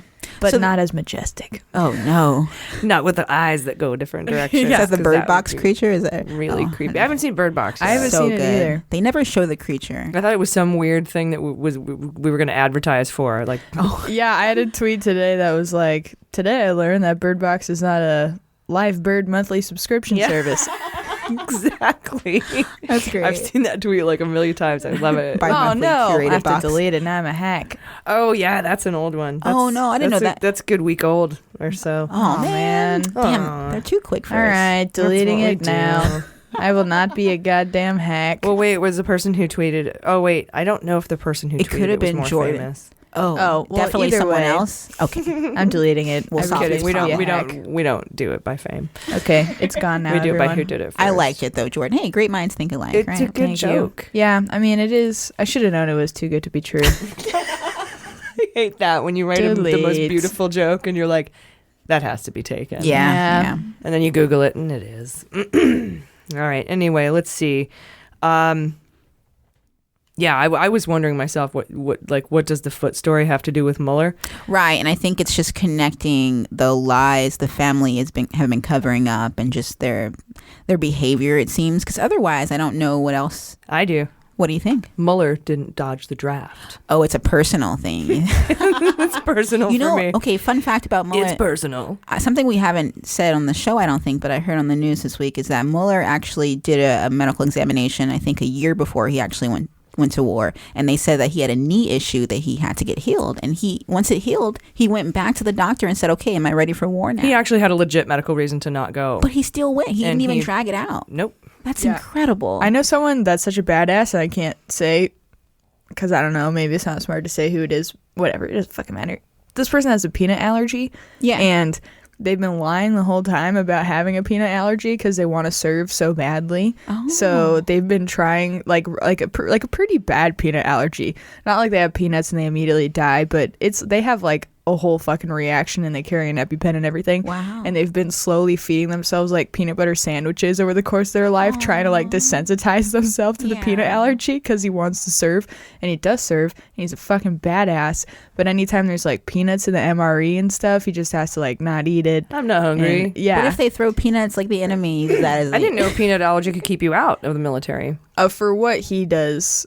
Okay, I think for the can. job for certain jobs, like you can't be colorblind and be a pilot, but you can be colorblind and be anything else. I think it's like, the stuff that he's doing. A peanut he's on farmer like, for the military. And, You're right. No, I'm just kidding. Yeah, I'm just kidding. He's on like really small teams and stuff, Yeah. and he's like, essential. Okay. Basically, Don't let to ISIS what's find happening. out, though. It's one Right, and a lot of the weakness. MREs have nut products in them, so you have to be real careful. And so they just said, I guess it just makes sense on these small special ops groups to not have anyone with a peanut allergy. Yeah, Makes sense. But it's cool that he's still doing his thing, though. Oh yeah, he's a fucking badass. It's the opposite of Trump, right? Yep. Totally Yeah, healthy. that was and that then- was the whole point For of that. education Yeah. deferments and like a bone spurt. Yeah, back-to-back education deferments, and then he went with the medical thing after playing college football. So yeah, that's that story. Feet. Foot facts. Yeah. Yes, if you have a foot fetish, you probably really are into that one. Sorry, I probably shouldn't have They're mentioned very that. torn. Yeah, they're torn politically. I love feet, but I hate Trump. I don't want to see Trump's feet. There's so many other feet. Tiny feet, man. Right. Right. Gotta be. How do you balance It's a sequel to Happy Feet. Minus Robin Williams. That's why it's tiny. Terrible. It's tiny and terrible. Oh, yeah. Jordan, you have a Giuliani update. Yes. So we learned this week from Giuliani himself in this interview that possible further questioning of Donald Trump by the special counsel's office is still being negotiated. So they're not only discussing the scope of further questioning, but they're just discussing if further questioning is going to happen at all. So no idea basically what is happening. When asked to confirm if it's his understanding that Mueller might wish to interview Trump over the phone or in person, Giuliani said, quote, "It hasn't been formally closed yet, and that loop hasn't been closed." So, all right, so they aren't very open. Mueller's not satisfied. Right. Basically, is what it boils down to. And I didn't think he would be when he got his answers back from the written questions, because I knew that those written answers were probably like, maybe I don't recall, perhaps, could be, I don't know for sure. Good night, thank you. Mm-hmm. So I'm sure that, and even if he did answer something, and the reason anyone would want a face-to-face interview so you can ask follow-up questions, right? Because that's how you get to something. That's how investigations work. And this is just for collusion, conspiracy, aiding, and abetting. This has nothing to do with obstruction, right? Because he's Mueller has said, I can't give you written questions for obstruction. I need to get to the intent, and I have to talk to you to get that. Yep.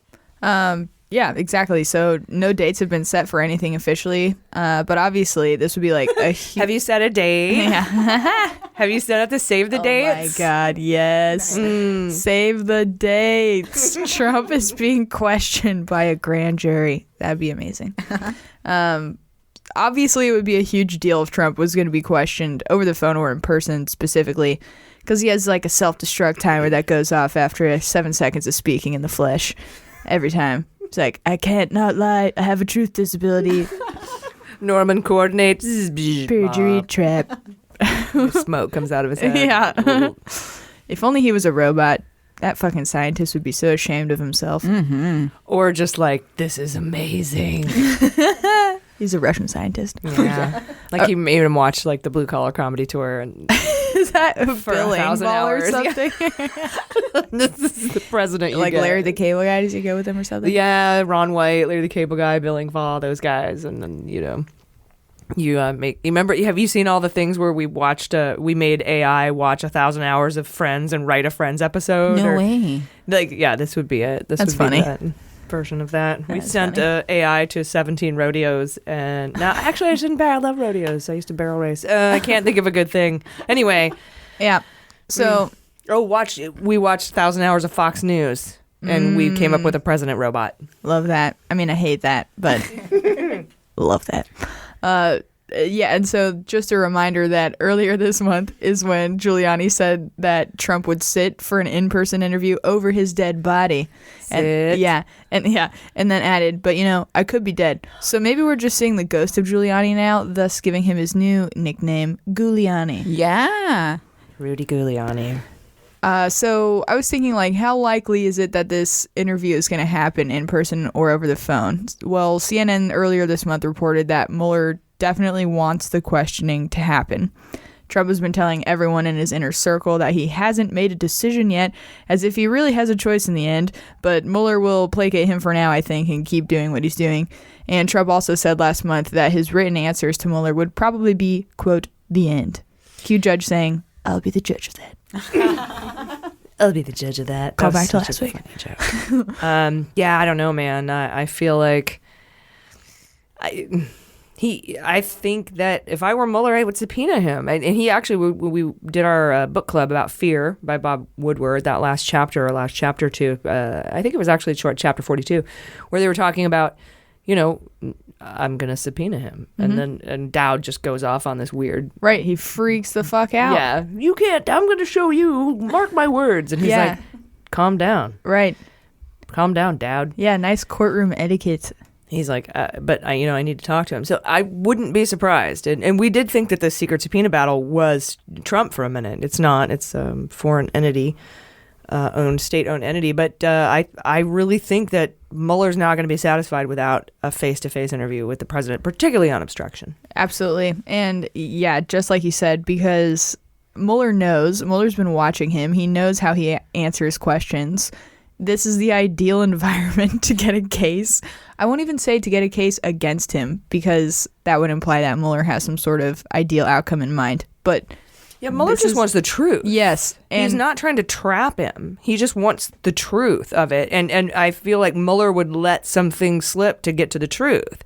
Like, he's not going to be like, got you, 1001. Right. I feel like his main motivation and his number one goal is to get to the truth of the intent, at least for obstruction. Definitely. And you're going to get, and he knows this, you're going to get the most leads and the most information that is consequential when you just let Trump fucking vent therapy. Because he says so much shit that you can investigate. Do this every time you do a Giuliani update. You're like, first of all, Stephanopoulos hadn't asked him any questions, and he just comes out of the gate like, just offers it up.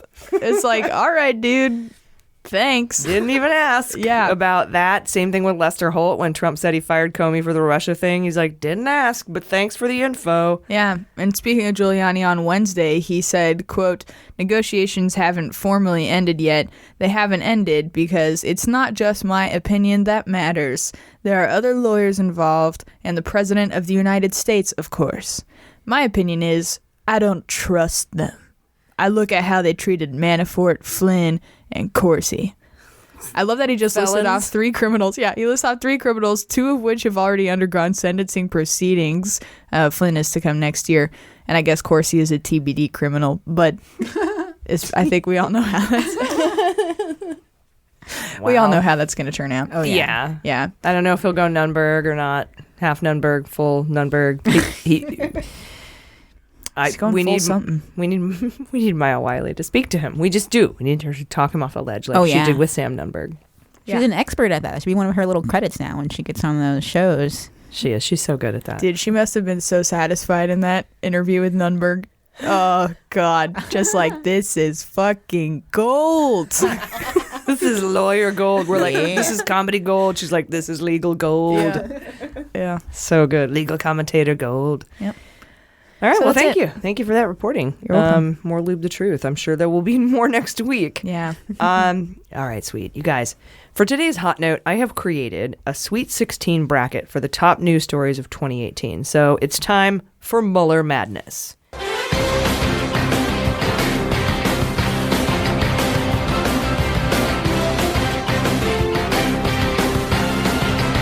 All right, so I got it in my head on Thursday night that I was going to put together a bracket of the top. Like, I didn't know how to cover 2018. So I'm like, you know what? I'm going to go through, I'm going to find the top stories, what I think are the 16 top stories of 2018. And I did a little research based on data and shit like that to find out what were very popular stories. And I came up with the 16. And so we're going to go through these bracket by bracket. And if there's any fans out there who want to draw this bracket out for us, because I've got everything down to the winner, which I haven't looked up yet. I'm just going to pull that up at the very last second. We can find out who the winner was. Nice. And I did it. I seeded them too. So whoever got more votes in the first round went up against the least votes, went up against most, and then second least, second most.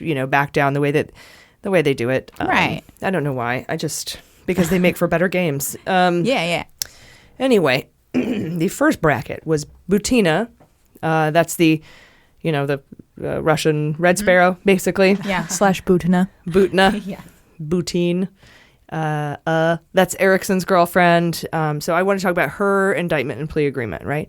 And this is outside of the Mueller investigation, but it's part of the Russia investigation, so I included that. And she went up against the Russians being indicted. And to my surprise, Butina won.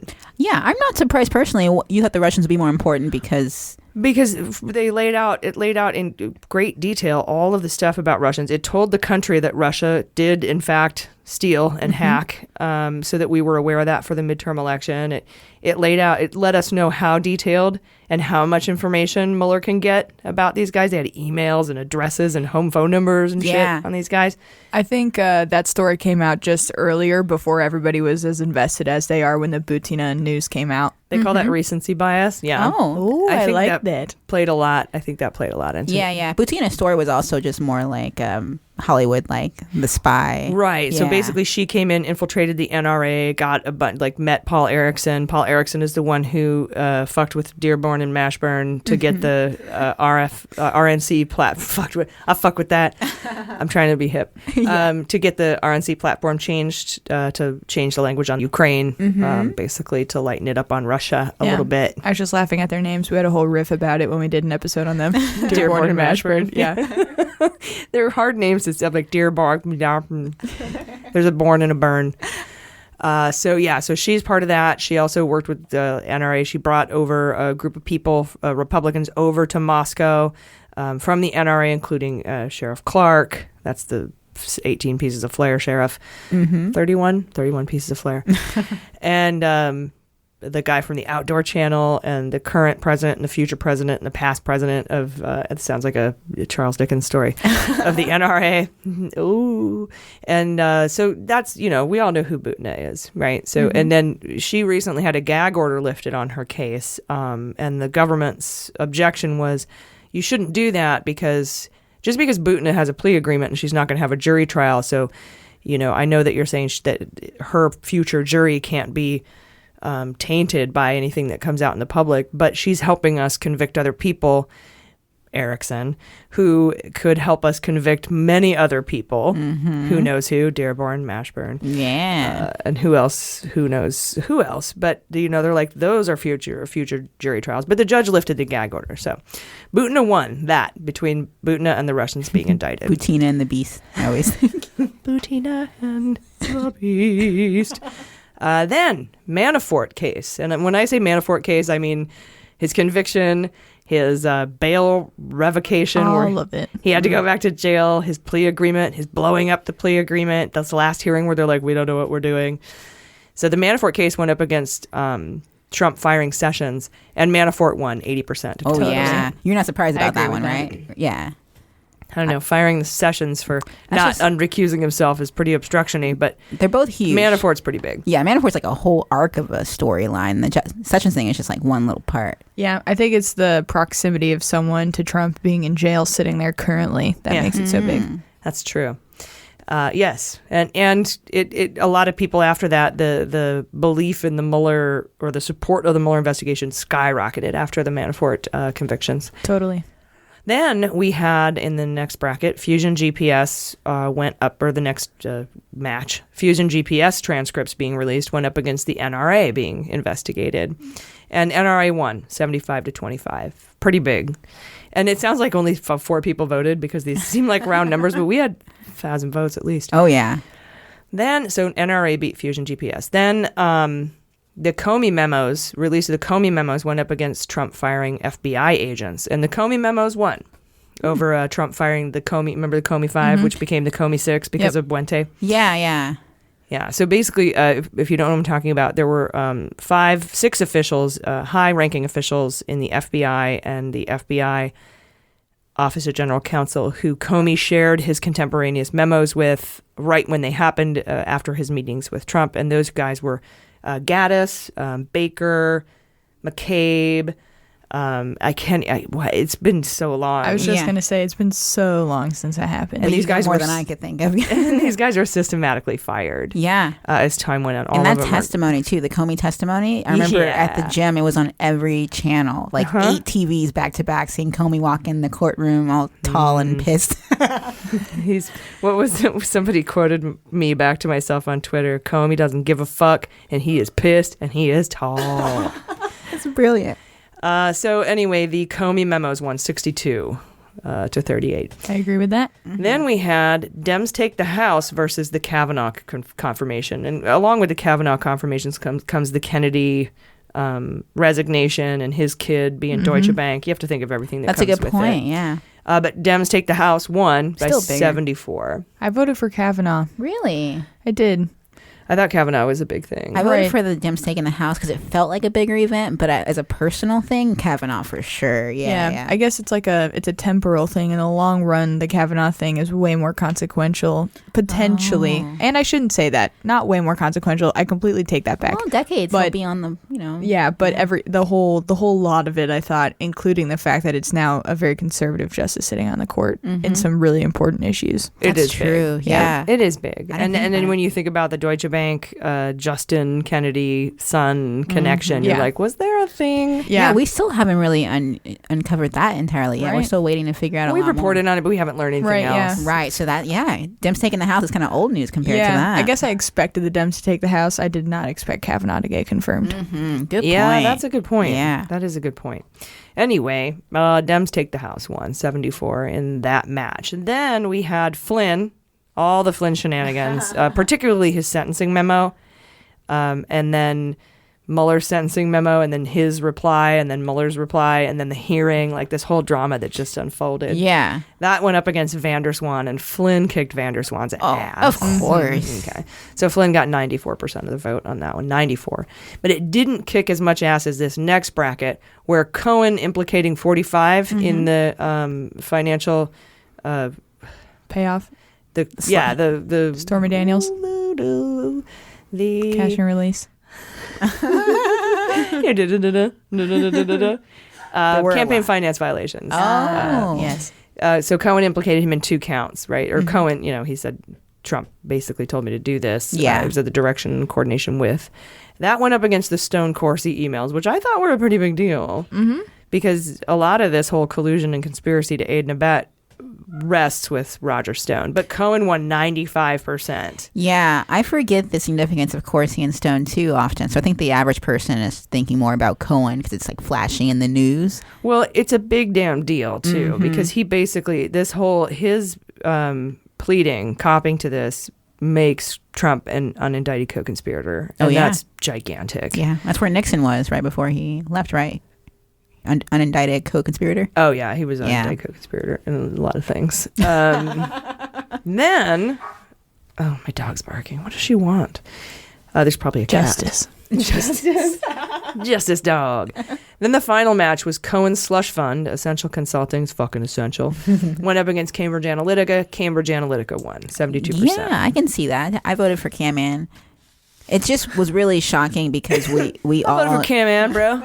Sounds like a commercial airline. J-Joe voted for Cam-Ann. Yeah. What about you, Joko? Yeah, I agree. Cam-Ann. Yeah. Cam-Ann, Joko, Cam-Ann, J-Joe. Yeah. It was AG, really Cam-Ann.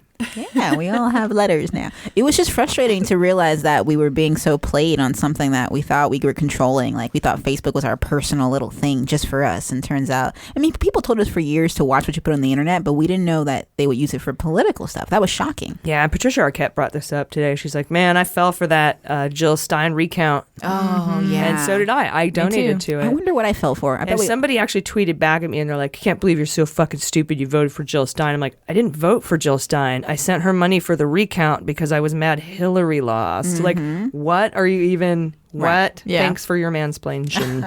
Have a nice day. So we end up now with the 8.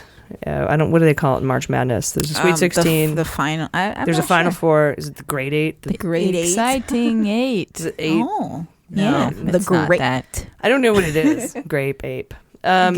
So the first bout here was Butina versus Flynn, and Flynn kicked her butt. Mm-hmm. Actually, didn't kick her butt. It was only 59%. A lot of people think Butina is really important. Yeah. So Butina versus Flynn. Flynn wins. All right, and then we had Cohen implicating 45 versus the Comey memos. Cohen won 95% to 5%. Nice. They were like, Comey memos, don't even remember those. Oh, yeah. Then Manafort went up against Cambridge Analytica, and Manafort won. Makes sense. 63%. Agreed. To 37%.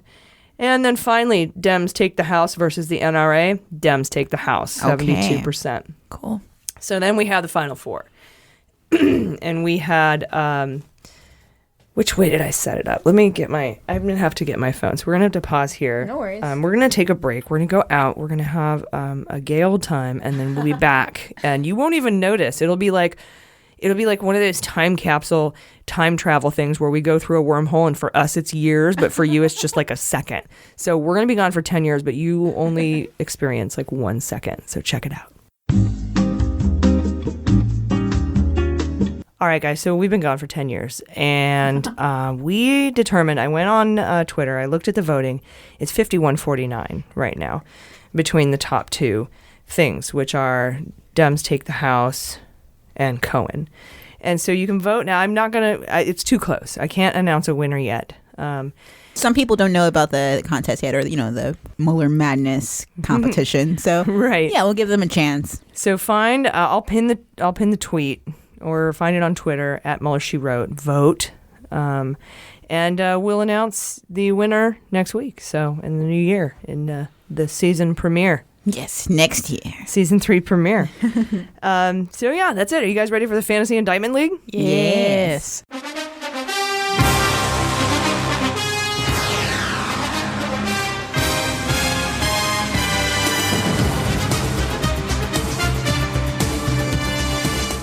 All right, so I think this week I'm just going to carry on with sort of the picks that I had before. Maybe a couple changes here. I still think I want to put Kushner back in, and Don Jr. and Ivanka, and Stone and Assange. Okay. So those are my 5 this week.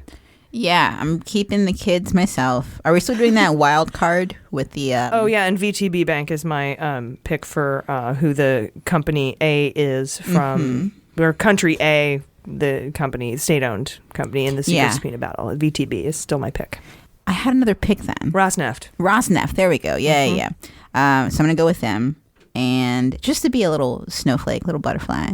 You're most likely right, AG, about VTB. I just want to try. And then, all the kids, Kush, Junior, Ivanka. I always say Kush is one of the kids because he's like an honorary. He's an in-law kid. Do you want Eric too? I do want Eric too. So that'll be 4. So that's your 4 kids. Yeah. And then my 5th one will be a rando. All right. So you're going to go with the kids. That's Eric, Ivanka, Junior, Kushner. Kush, yes. And a rando. And Rosneft. Correct. Okay. I'm doing VTB because I believe the conjecture that you talked about last week. I'm doing Kushner, Ivanka, DTJ, Stone, Assange. All right. Cool. Then we have it. There we go. Now, starting next year, we're going to make a change to our fantasy indictment picks. Just us, not you guys. Not on the Facebook page, Friends of Justice, not for patrons. You guys continue to do what you do. We're going to make a change where it's going to be actual fantasy indictment draft, where somebody gets to go first. We decide who gets to go first, who gets to go second, who gets to go third. And then once you pick someone, the other people can't take that person. So it's going to be like a true fantasy indictment draft because you can't have all the same guy, all the time. I love that. What do we do to decide who picks in what order? We could rock, paper, scissors. Oh. Or we could draw straws or pick numbers. Yeah. Or we could read a trivia question and the first one to answer right wins. I don't know who would moderate that. That's a lot of work. What about just going in a chronological order? Like you do the first week, George does the second week, I do the third week, and then we just rotate it? Is that too predictable? Oh. Well, I mean, we'd have to find out who starts. Oh, well, that's, I guess the question. So Fight to the death. Yeah, it's simple. Yeah. Fight to the death. Excellent. Next week, just me. I think I could take you both.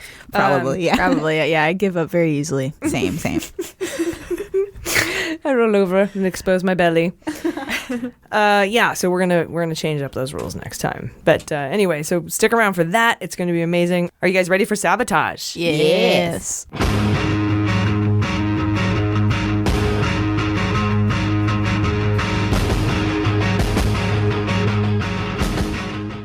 All right, so early this morning, Saturday morning, Time magazine, Time, dropped an exclusive story on a months-long investigation they've been working on. Recently, on December 19th of this year, the Treasury released its latest sanctions list. And the man at the top of the list is named Viktor Boyarkin. He's a former arms dealer and an ex-Russian spy. And he was accused of handling money on behalf of Oleg Deripaska. Boyarkin, that's why he was on the sanctions list.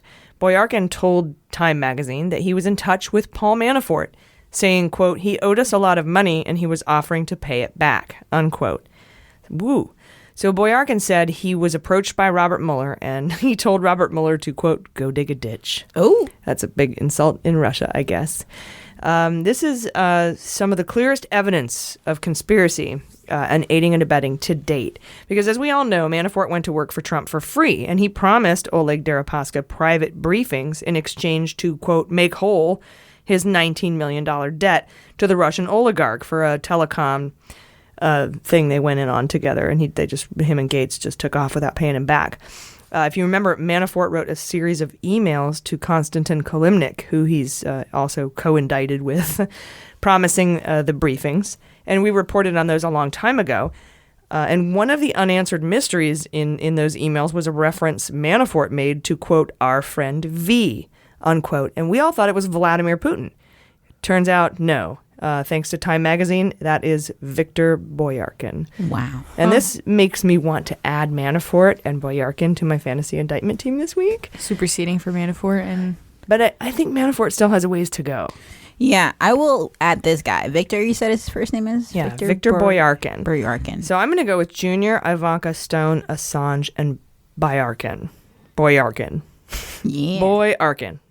I'll just replace my rando with him. Yeah, because he would be a rando until I just named him. Exactly. Right? So you were good to go with a rando. Yeah. Ooh. So what about you? Do you want to change anything? Definitely. Yeah, that's juicy. I'm going to take off Kushner. You should take Eric off. I don't have Eric. Oh, that's right. It was you that had Eric. Right. Yep. Taking off Kushner, replacing him with Boyarkin. Yeah, and I took Kushner off and replaced him with Assange, I think. So, yeah. So, all right, we got it. Boyarkin. Boyarkin. Victor. Boyarkin. A man strictly made of pesticide control. Orkin boy. Here I am to save the day.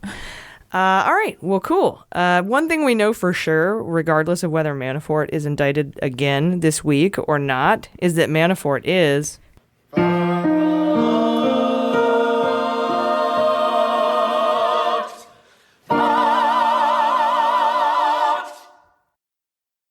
Hey, Mueller junkies. You asked for them, and we have them. You can now buy a Keep Calm and Put Some Beans on It t-shirt at our online store. Or, if you become a patron this week at the $15 level, just this week, we'll send you one for free. As a patron, you'll get access to all our premium content, including the back catalog of over 40 bonus episodes. You'll get our weekly newsletter that includes my research notes that is put together by the wonderful Jordan. You'll get access to our closed Facebook group where you can join in on the fun playing the Fantasy Indictment League. You'll get ad-free episodes, and you'll have access to our book club where we review books relevant to the Mueller investigation. So head to patreon.com/MuellerSheWrote and support women in podcasting, or shop online at MuellerSheWrote.com and put some beans on it. All right, guys, and for the interview, what we did this week was we got all of our favorite listeners, past guests, all together, and we did this last minute. Everyone was so kind to do this, and we asked them what they thought the most consequential news story, like in our Mueller Madness bracket, or the weirdest or funniest story is of 2018, to see what they thought. And here is a montage of all of their answers. So this is Joyce Vance. The most important development in the Mueller investigation in 2018 is something that's been hotly debated at my dinner table over the last few nights. But where I come down, I think, is a slightly off-center place from where most people are. I think about Mueller's central charge, figuring out whether the Trump campaign worked with Russians to get him elected. We don't know the answer to that for sure, but Mueller, I think, by now does. And the answer to that question is the most important thing that happened in the Russia investigation this year. We don't know where Mueller's going. We don't know if he'll be indicting anyone else or not. But this idea that he has evidence that's not yet public, that he's compiled so that he can reach these decisions, is, I think, the most important thing that he's done this year, and the most important thing for all of us. And it may even be that some of those important pieces have leaked out into the public, but we don't yet know their significance because we don't see the full picture. And then I think the final thing it's important to say is this. Bob Mueller has taken on almost mythical significance for some folks in this country, but we have to remember that he's a prosecutor. He's not a knight in shining armor. He will, at the end of the day, do a prosecutor's job. His goal cannot be to save all of us. It's simply to fulfill his responsibilities as a prosecutor. So he'll use the evidence. He'll do it in a truthful way, but he's shown us that we can have confidence in him and that this certainly is not a political operation or a witch hunt, that this is a prosecutorial effort to seek the truth and to hold accountable those who are responsible. So I see that as the most important lesson that we've learned this year, wrapped up with the most important work that Mueller has done. Hi, this is Sarah Kendzior. I'm the co-host of the podcast Gaslit Nation. And I think the most interesting Trump-Russia story of 2018 is the recent expose in BuzzFeed about the hijacking of the U.S. Treasury by Russia as early as 2015. I think it's appalling that this wasn't stopped, that it's only being reported now. So kudos to BuzzFeed for finally breaking that story. And the implications of it are enormous. And I don't think that we've seen the scope of that play out yet. This is Seth Abramson. I'm the author of Proof of Collusion. For me, the most important Trump-Russia event of 2018, by far, with no clear second place, is a report that came out in the New York Times on May 19th, 2018, in which the New York Times reported that on August 3rd, 2016, there was a meeting that occurred at Trump Tower. And that meeting at Trump Tower is critically important now, and it will be going forward to the Trump-Russia investigation. So let me give some context to that New York Times reporting. Now, first of all, let me say that there's been no follow-up on that reporting from the New York Times, but we do know that Robert Mueller is looking into that meeting specifically. The reason I think this meeting on August 3rd, 2016 at Trump Tower could turn out to be the single most important event in the entire Trump-Russia timeline, not just in 2018, but of all the events that we have heard of so far, is because of three things. First of all, who was there? Second of all, what was discussed at that meeting? And third, the current status of the meeting's participants with respect to the Mueller investigation. So let me start first with who was at that Trump Tower meeting on August 3rd, 2016, about 90 days before the 2016 election. The first person who was there was Donald Trump Jr. And anytime Donald Trump Jr., who was not officially connected to the campaign, but obviously his father was the Republican candidate in 2016, anytime he's at a meeting, that's crucially important because it brings with it everything that implies. First of all, did he tell his father about the meeting on August 3rd, 2016 before it happened? Did he tell him about it immediately after it happened? Did Donald Trump Sr. offer any input into how Donald Trump Jr. conducted himself at that meeting? Or even, because we know that Donald Trump Sr. sometimes, quote unquote, attended meetings in Trump Tower through one-way speakerphone where people didn't know that he was listening on the meeting, there's even a possibility that the candidate himself was aware of what was happening at the meeting while it was happening. The second person who was there, Jorge Nader, an emissary of the Saudi Crown Prince, who we know as MBZ, and also an emissary of the United Arab Emirates, Emirati Crown Prince MBZ. That's how he's known, Mohammed bin Zayed. MBS is Mohammed bin Salman. Nader met with Jared Kushner, Michael Flynn, Steve Bannon, and it appears possibly even Donald Trump on many occasions after the election. But this is the first meeting we know of that took place prior to Election Day that Jorge Nader attended.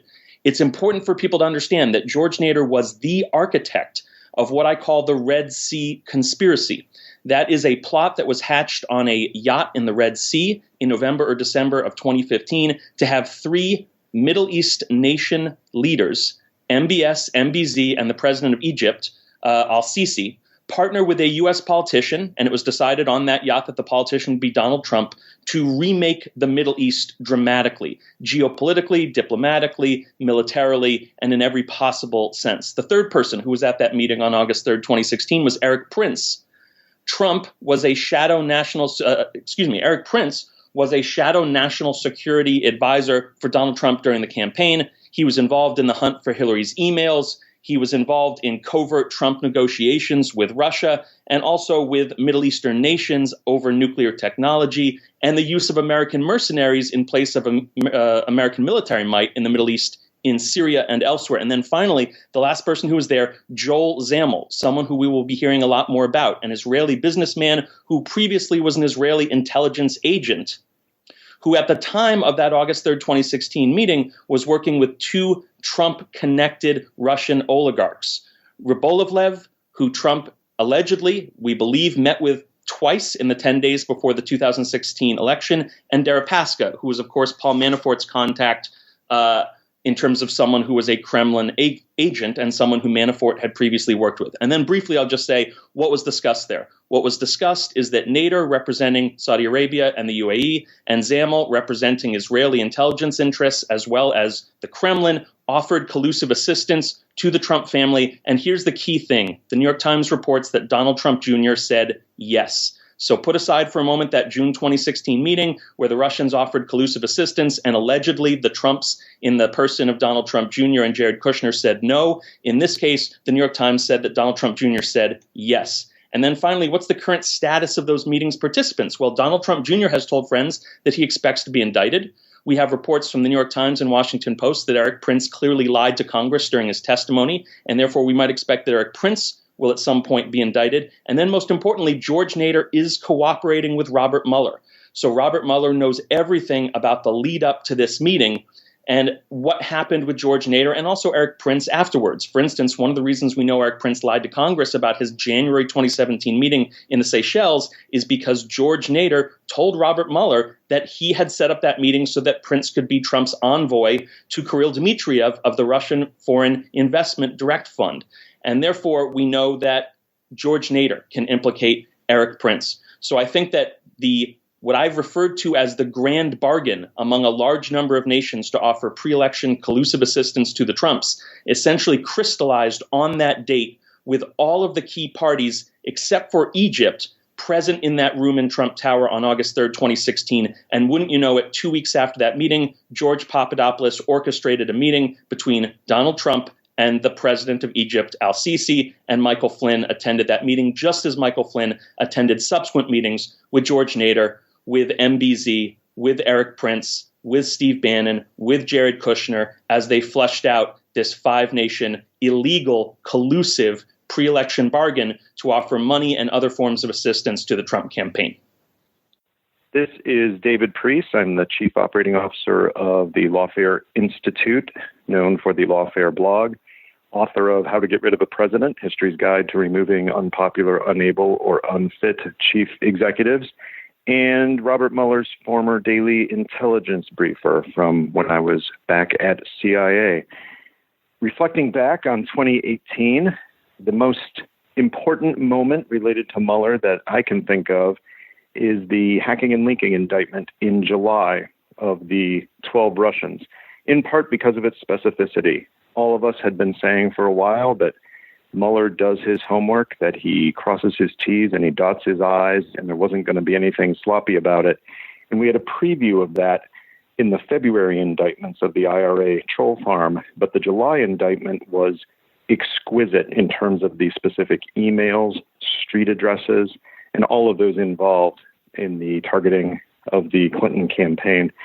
But the oddest moment for me came not that far removed from that in time. The oddest Mueller moment of 2018 was what I call Muller Gate, which was on July 27th when Bob Mueller and Jr. were seen together at the same airport gate at Reagan National Airport in Washington, D.C. And you would have thought for the next week that this was the second coming, because everybody wanted to comment about they were at the same gate. What could they have done? Did they notice? Just about anything to do with this was headline news. It even got Peter Carr, the spokesman for the special counsel, to actually comment publicly, something he was not wont to do. He, as I recall, confirmed that Mueller was in the photo and said that he was waiting to board a flight. And those are more words than we'd gotten out of Peter Carr in many ways. So the obsession with Muellergate in July is certainly odd, but it is a reflection of the fact that he has not been taking a public stance, and that bodes well for 2019. Hey, this is Jack Bryan. I'm the co-writer, director of the documentary Active Measures. And I think that the biggest, the most consequential story relating to Trump and Russia this year has been Rick Gates flipping. It hasn't gotten a lot of attention recently, and it feels like it's been overshadowed by other things. But Gates is a character who is, I think, very much part of the Russian operation with Manafort, and kind of takes over for Manafort to some extent after Manafort leaves, and was on the transition, and also knows the sort of backstory in a way with Manafort that the other people in this might not. And so while I think that there is certainly a chance that Cohen flipping could be the biggest deal, or I think it's also possible that some foreign intelligence services helping out. We don't really have enough of that yet. I think that the Gates thing, for my money, is likely to be the story that had the most effect, in that it allows Mueller to cross-reference his interviews after that. And I think Gates has a lot of information. Hi, this is Greg Olear, the author of Dirty Rubles, An Introduction to Trump Russia. And for me, the most consequential story, involving Trump Russia, was the murder of the journalist Jamal Khashoggi. And I guess it wasn't consequential, it was more of a mind blow for me personally, because what it brought home for me was how vast the scope of all of this really is. Trump Russia, it turns out, isn't really just about Russia. It doesn't confine itself to that boundary and those borders. There's other countries involved. And it's not so much the murder of Khashoggi as much as the connections that Jared Kushner had with MBS, the Crown Prince of Saudi Arabia, who we know pretty much was behind the assassination. And Trump, in his bizarre response to it, just clinging desperately to any excuse he could to wish it away and hope that people didn't ask any more questions. He didn't want to blame MBS, and I think it sort of brought home for me just how corrupt these people are, how much people have on them, how much they owe other people for where they are, and how willing they are to do what the people say and command them to do. So I think one of the questions people constantly ask is, what's taking so long? Hurry up, Mueller. Why is it taking so long? And I think it's taking so long because of the scope of this thing. It's just, we know more than most people, and what we know is the tip of the iceberg compared to what Mueller knows, and it's just so big that it just takes time. Hi, this is Scott Dworkin. I'm the co-founder of the Democratic Coalition, and I'm also the host of the Dworkin Report podcast.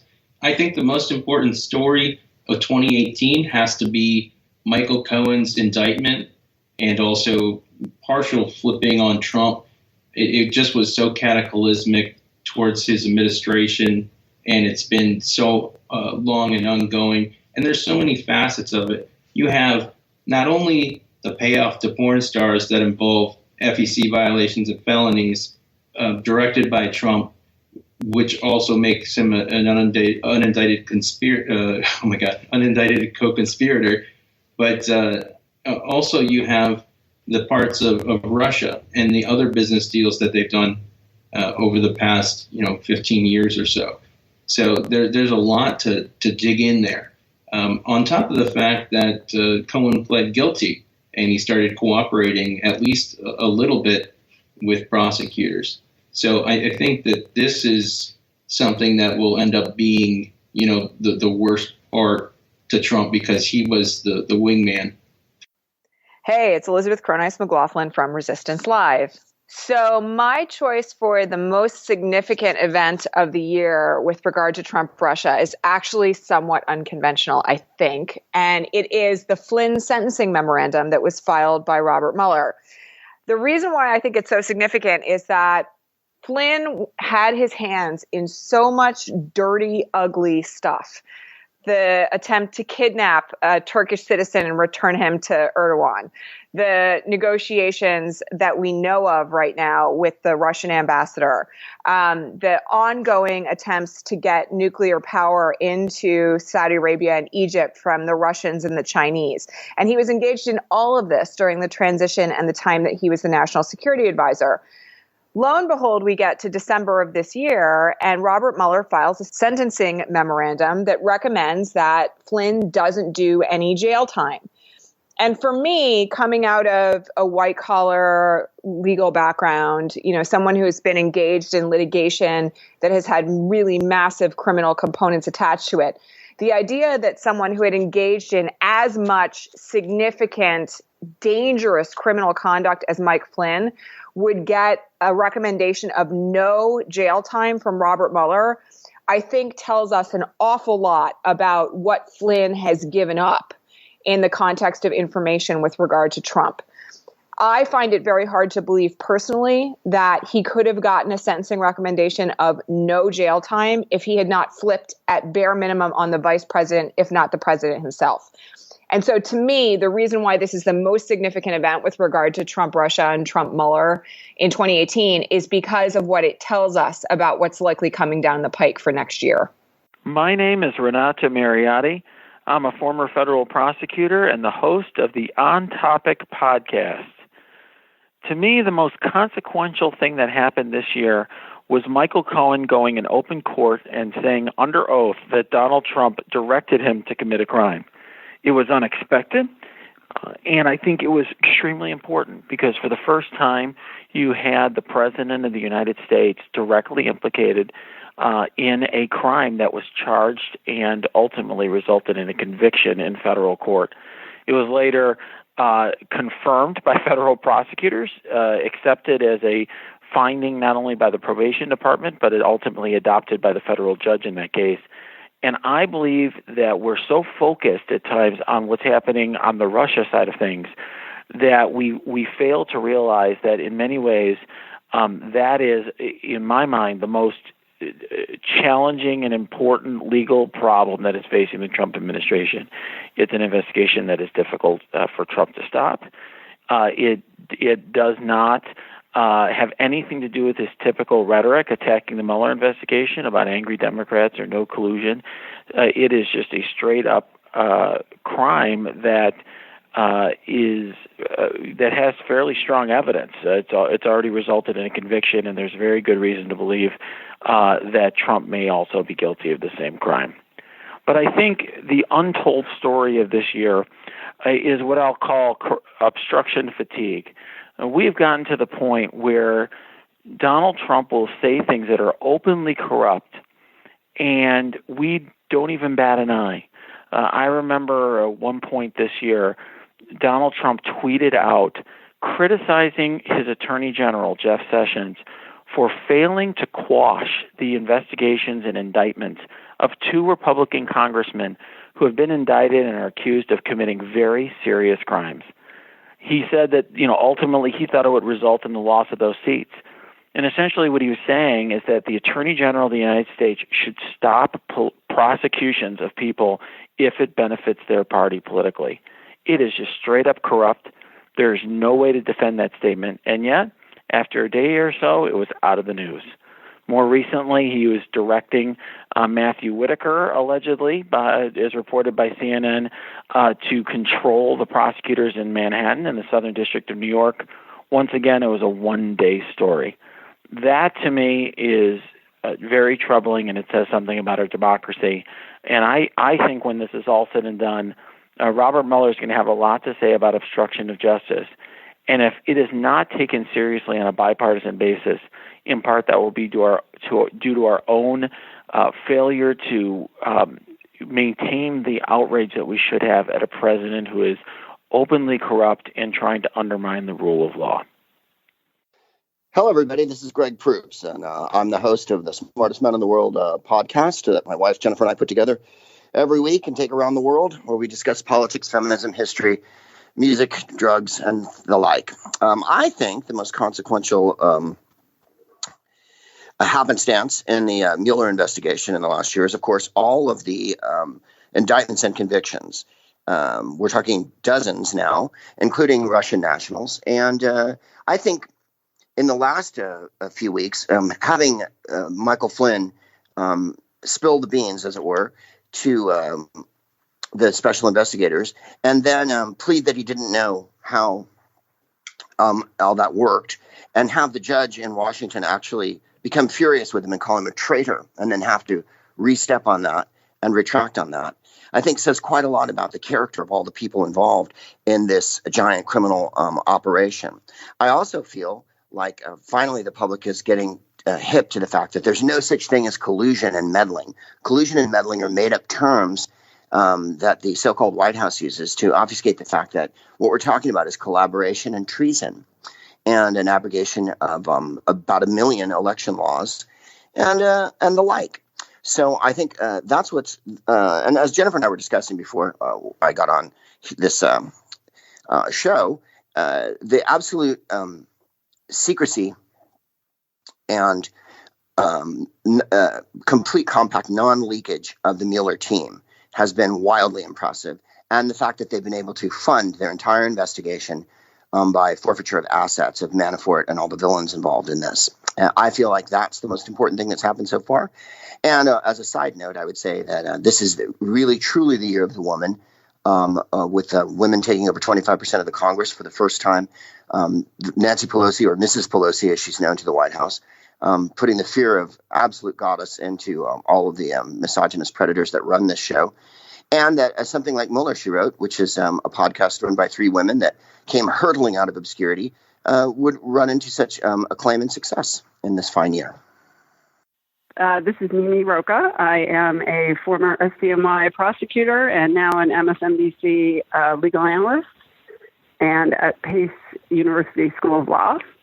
And the most consequential and important, I think, moment in 2018 in the whole Russia investigation was when the Special Counsel Office released 2 indictments, one after the other, against the Russians for actually committing crimes here in the United States by trying to interfere, attack our elections.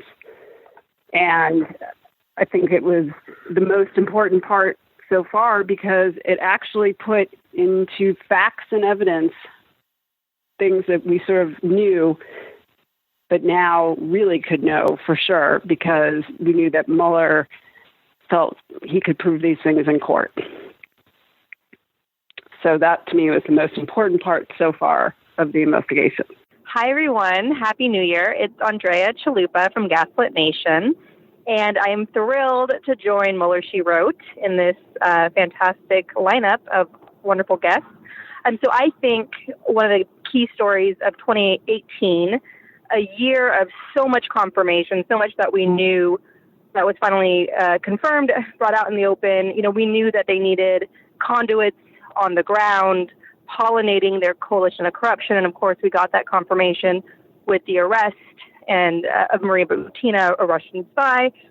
And so that was exciting. We knew that the Trump inauguration was one big Russian money laundering prom night, which Maria Butina attended, of course, with her so-called lover, Erickson.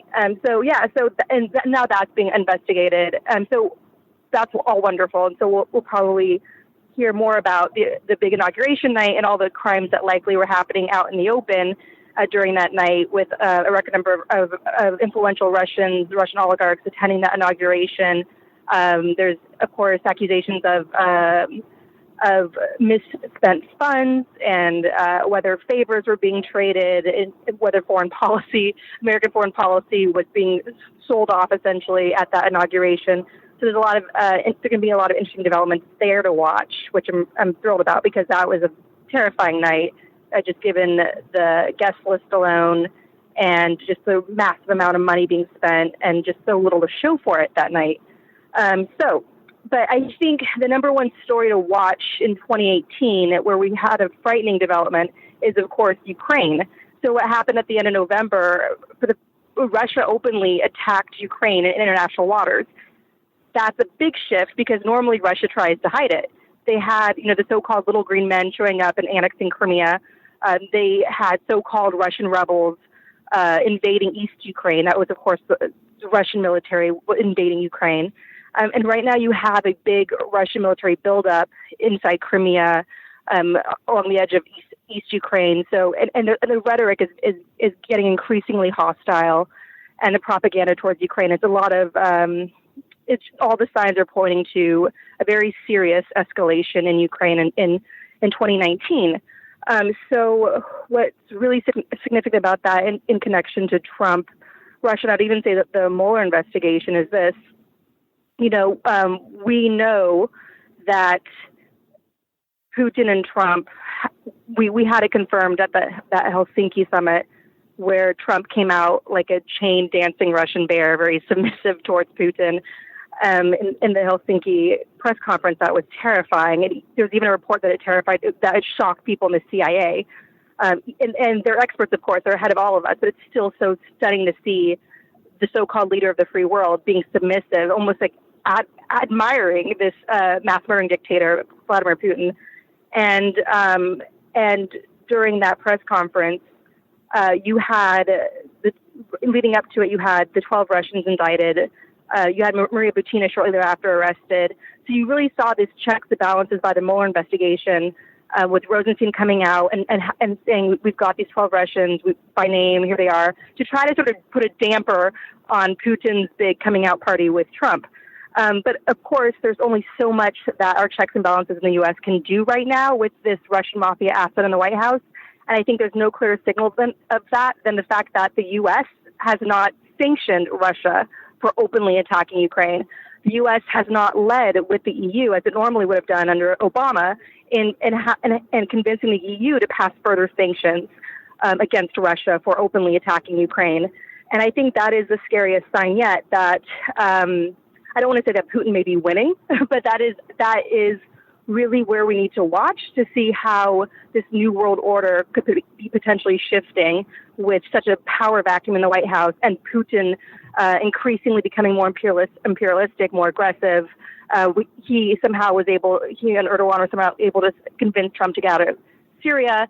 Syria is now fully owned by Russia. That's a huge geopolitical win for Putin. It's a big base for them right there in the Mediterranean. And so is Ukraine next. And a lot of signs are pointing to a big escalation there. And that's going to be dangerous, because it's going to further destabilize the EU. It's going to worsen the refugee crisis in Ukraine. Millions have been displaced by the war in Ukraine. And worsen the refugee crisis will, of course, further flood the EU with refugees, and that could lead to a rise in the far-right rhetoric.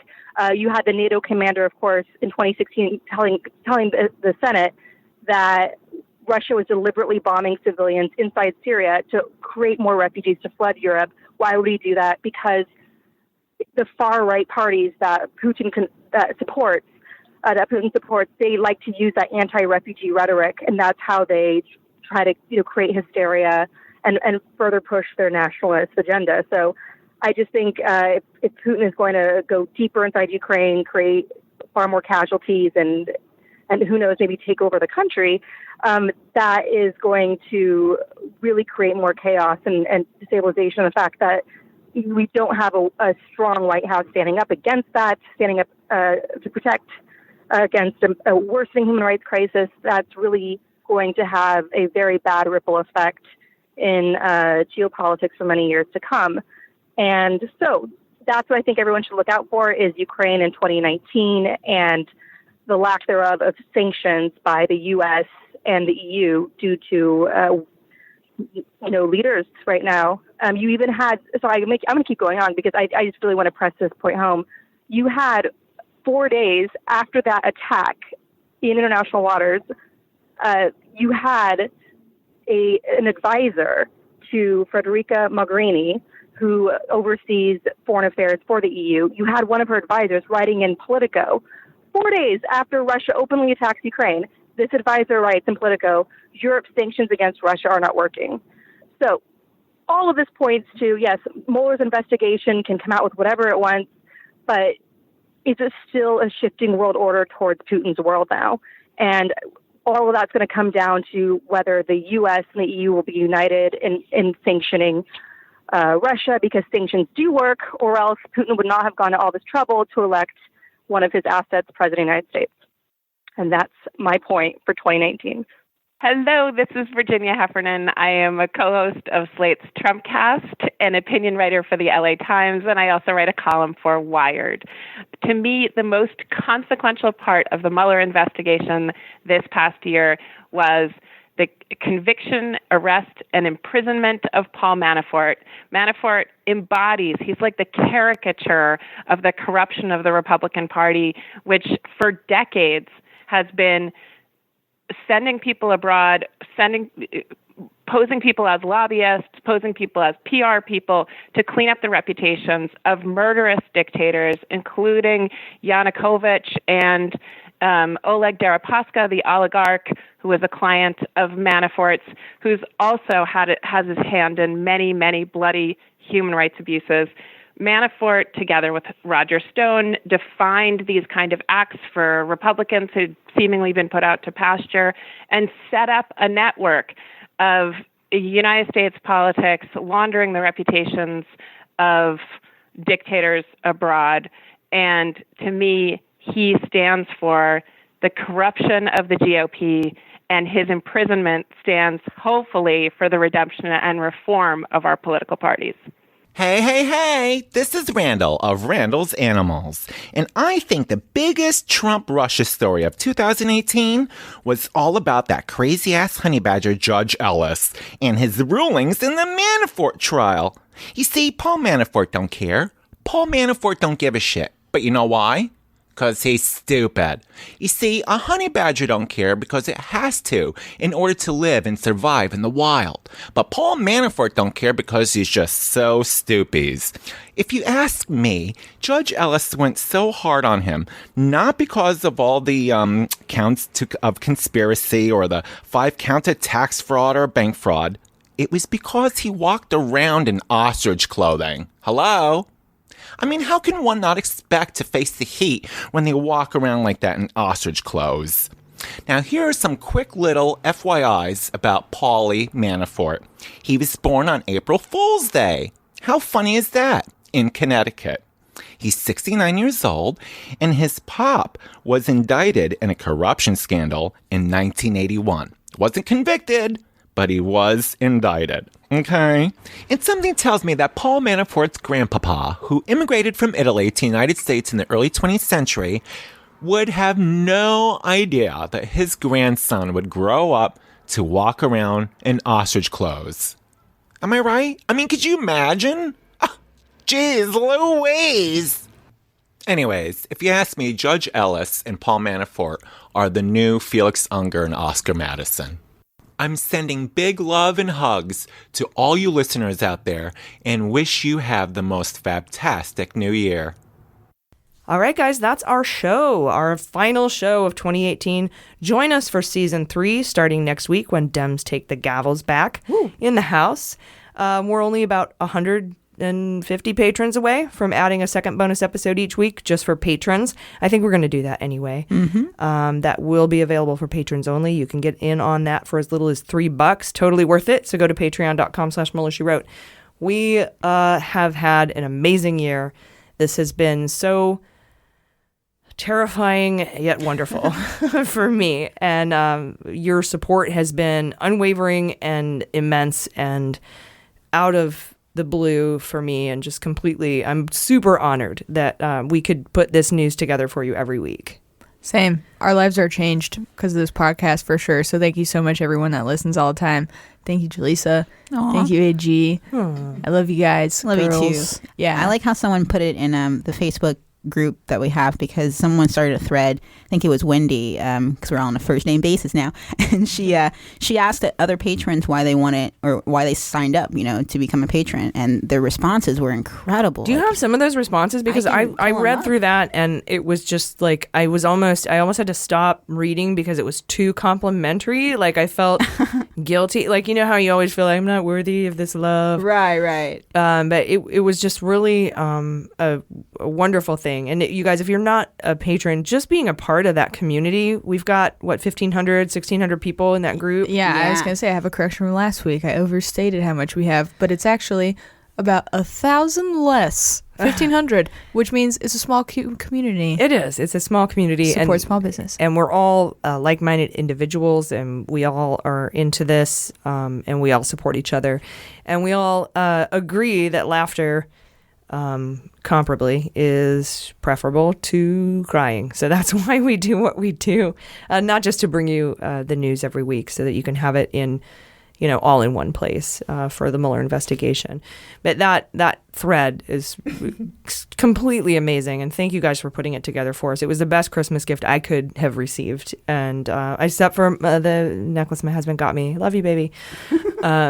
But seriously, truly, the support that you guys give us is immeasurable.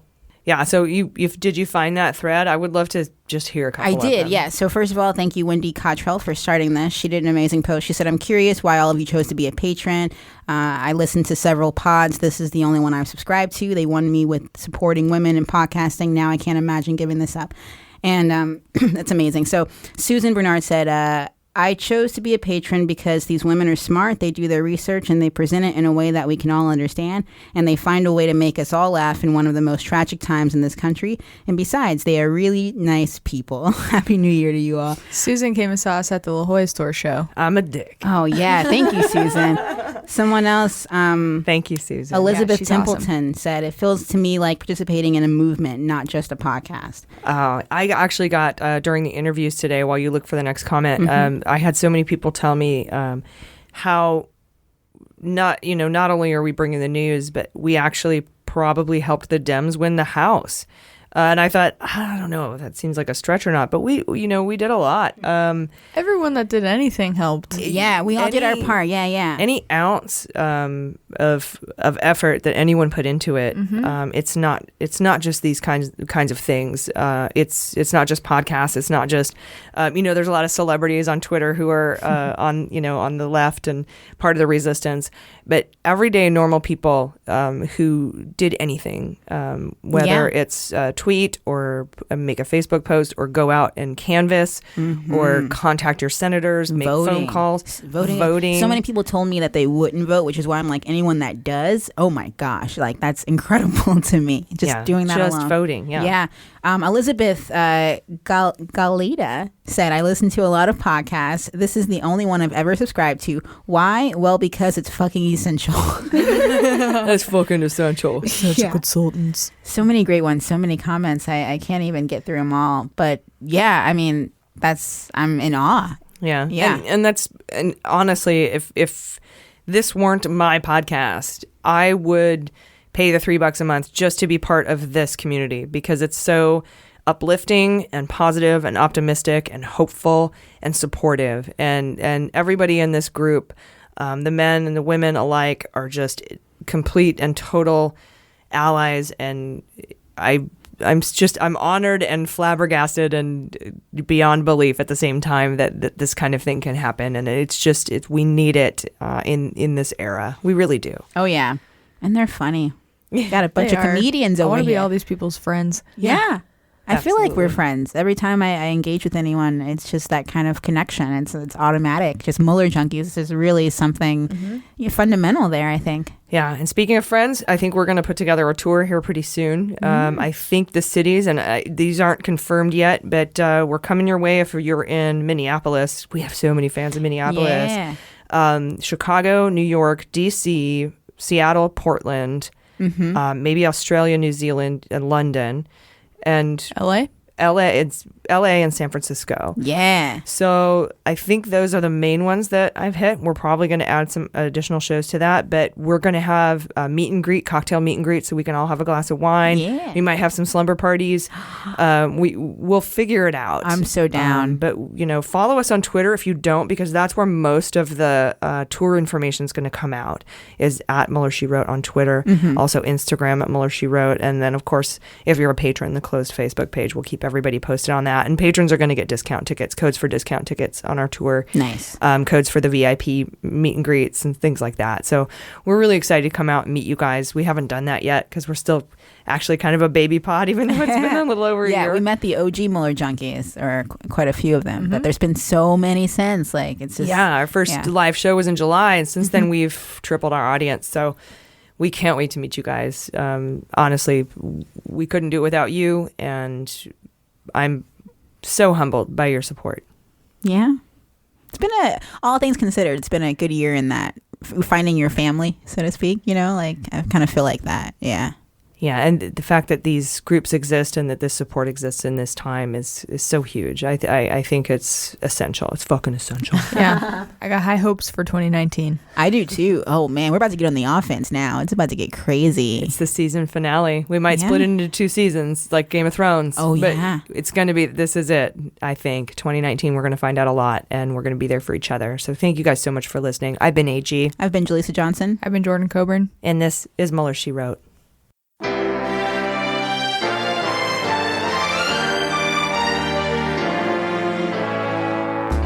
Mueller She Wrote is produced and engineered by AG, with editing and logo design by Jaleesa Johnson. Our marketing consultant and social media manager is Sarah Lee Steiner, and our subscriber and communications director is Jordan Coburn. Fact-checking and research by AG, and research assistance by Jaleesa Johnson and Jordan Coburn.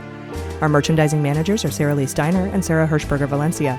Our web design and branding are by Joelle Reeder with Moxie Design Studios, and our website is MuellerSheWrote.com.